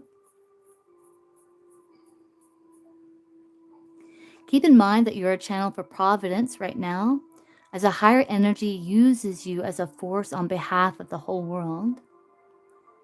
Your fortune becomes everyone's fortune. Everything you bring into being now will leave a wondrous legacy for others in the future. Your service to the world is being supported at this time. Expect the unexpected and smile, for Spirit loves you so very much.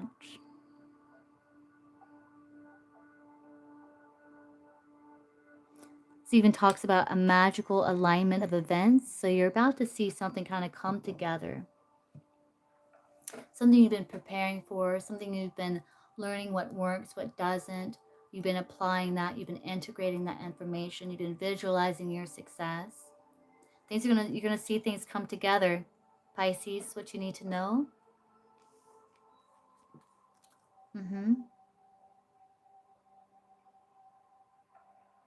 And to be proud of yourself, for taking this risk, for taking this chance when it comes to going after what it is that you desire. And you're being flexible here. Be flexible.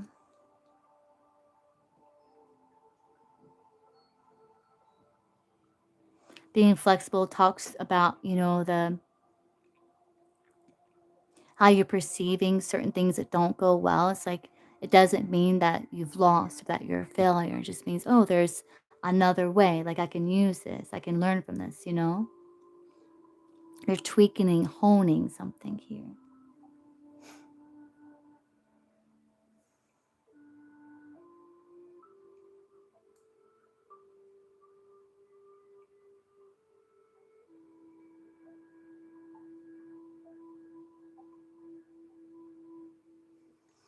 That's what I have for Pisces.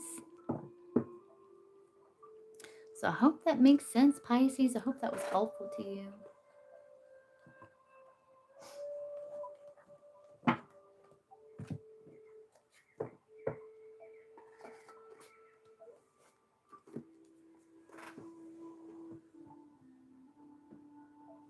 Things are going to start coming together for you, Pisces, is what you need to know, because of your hard work, because of you preparing, you being flexible.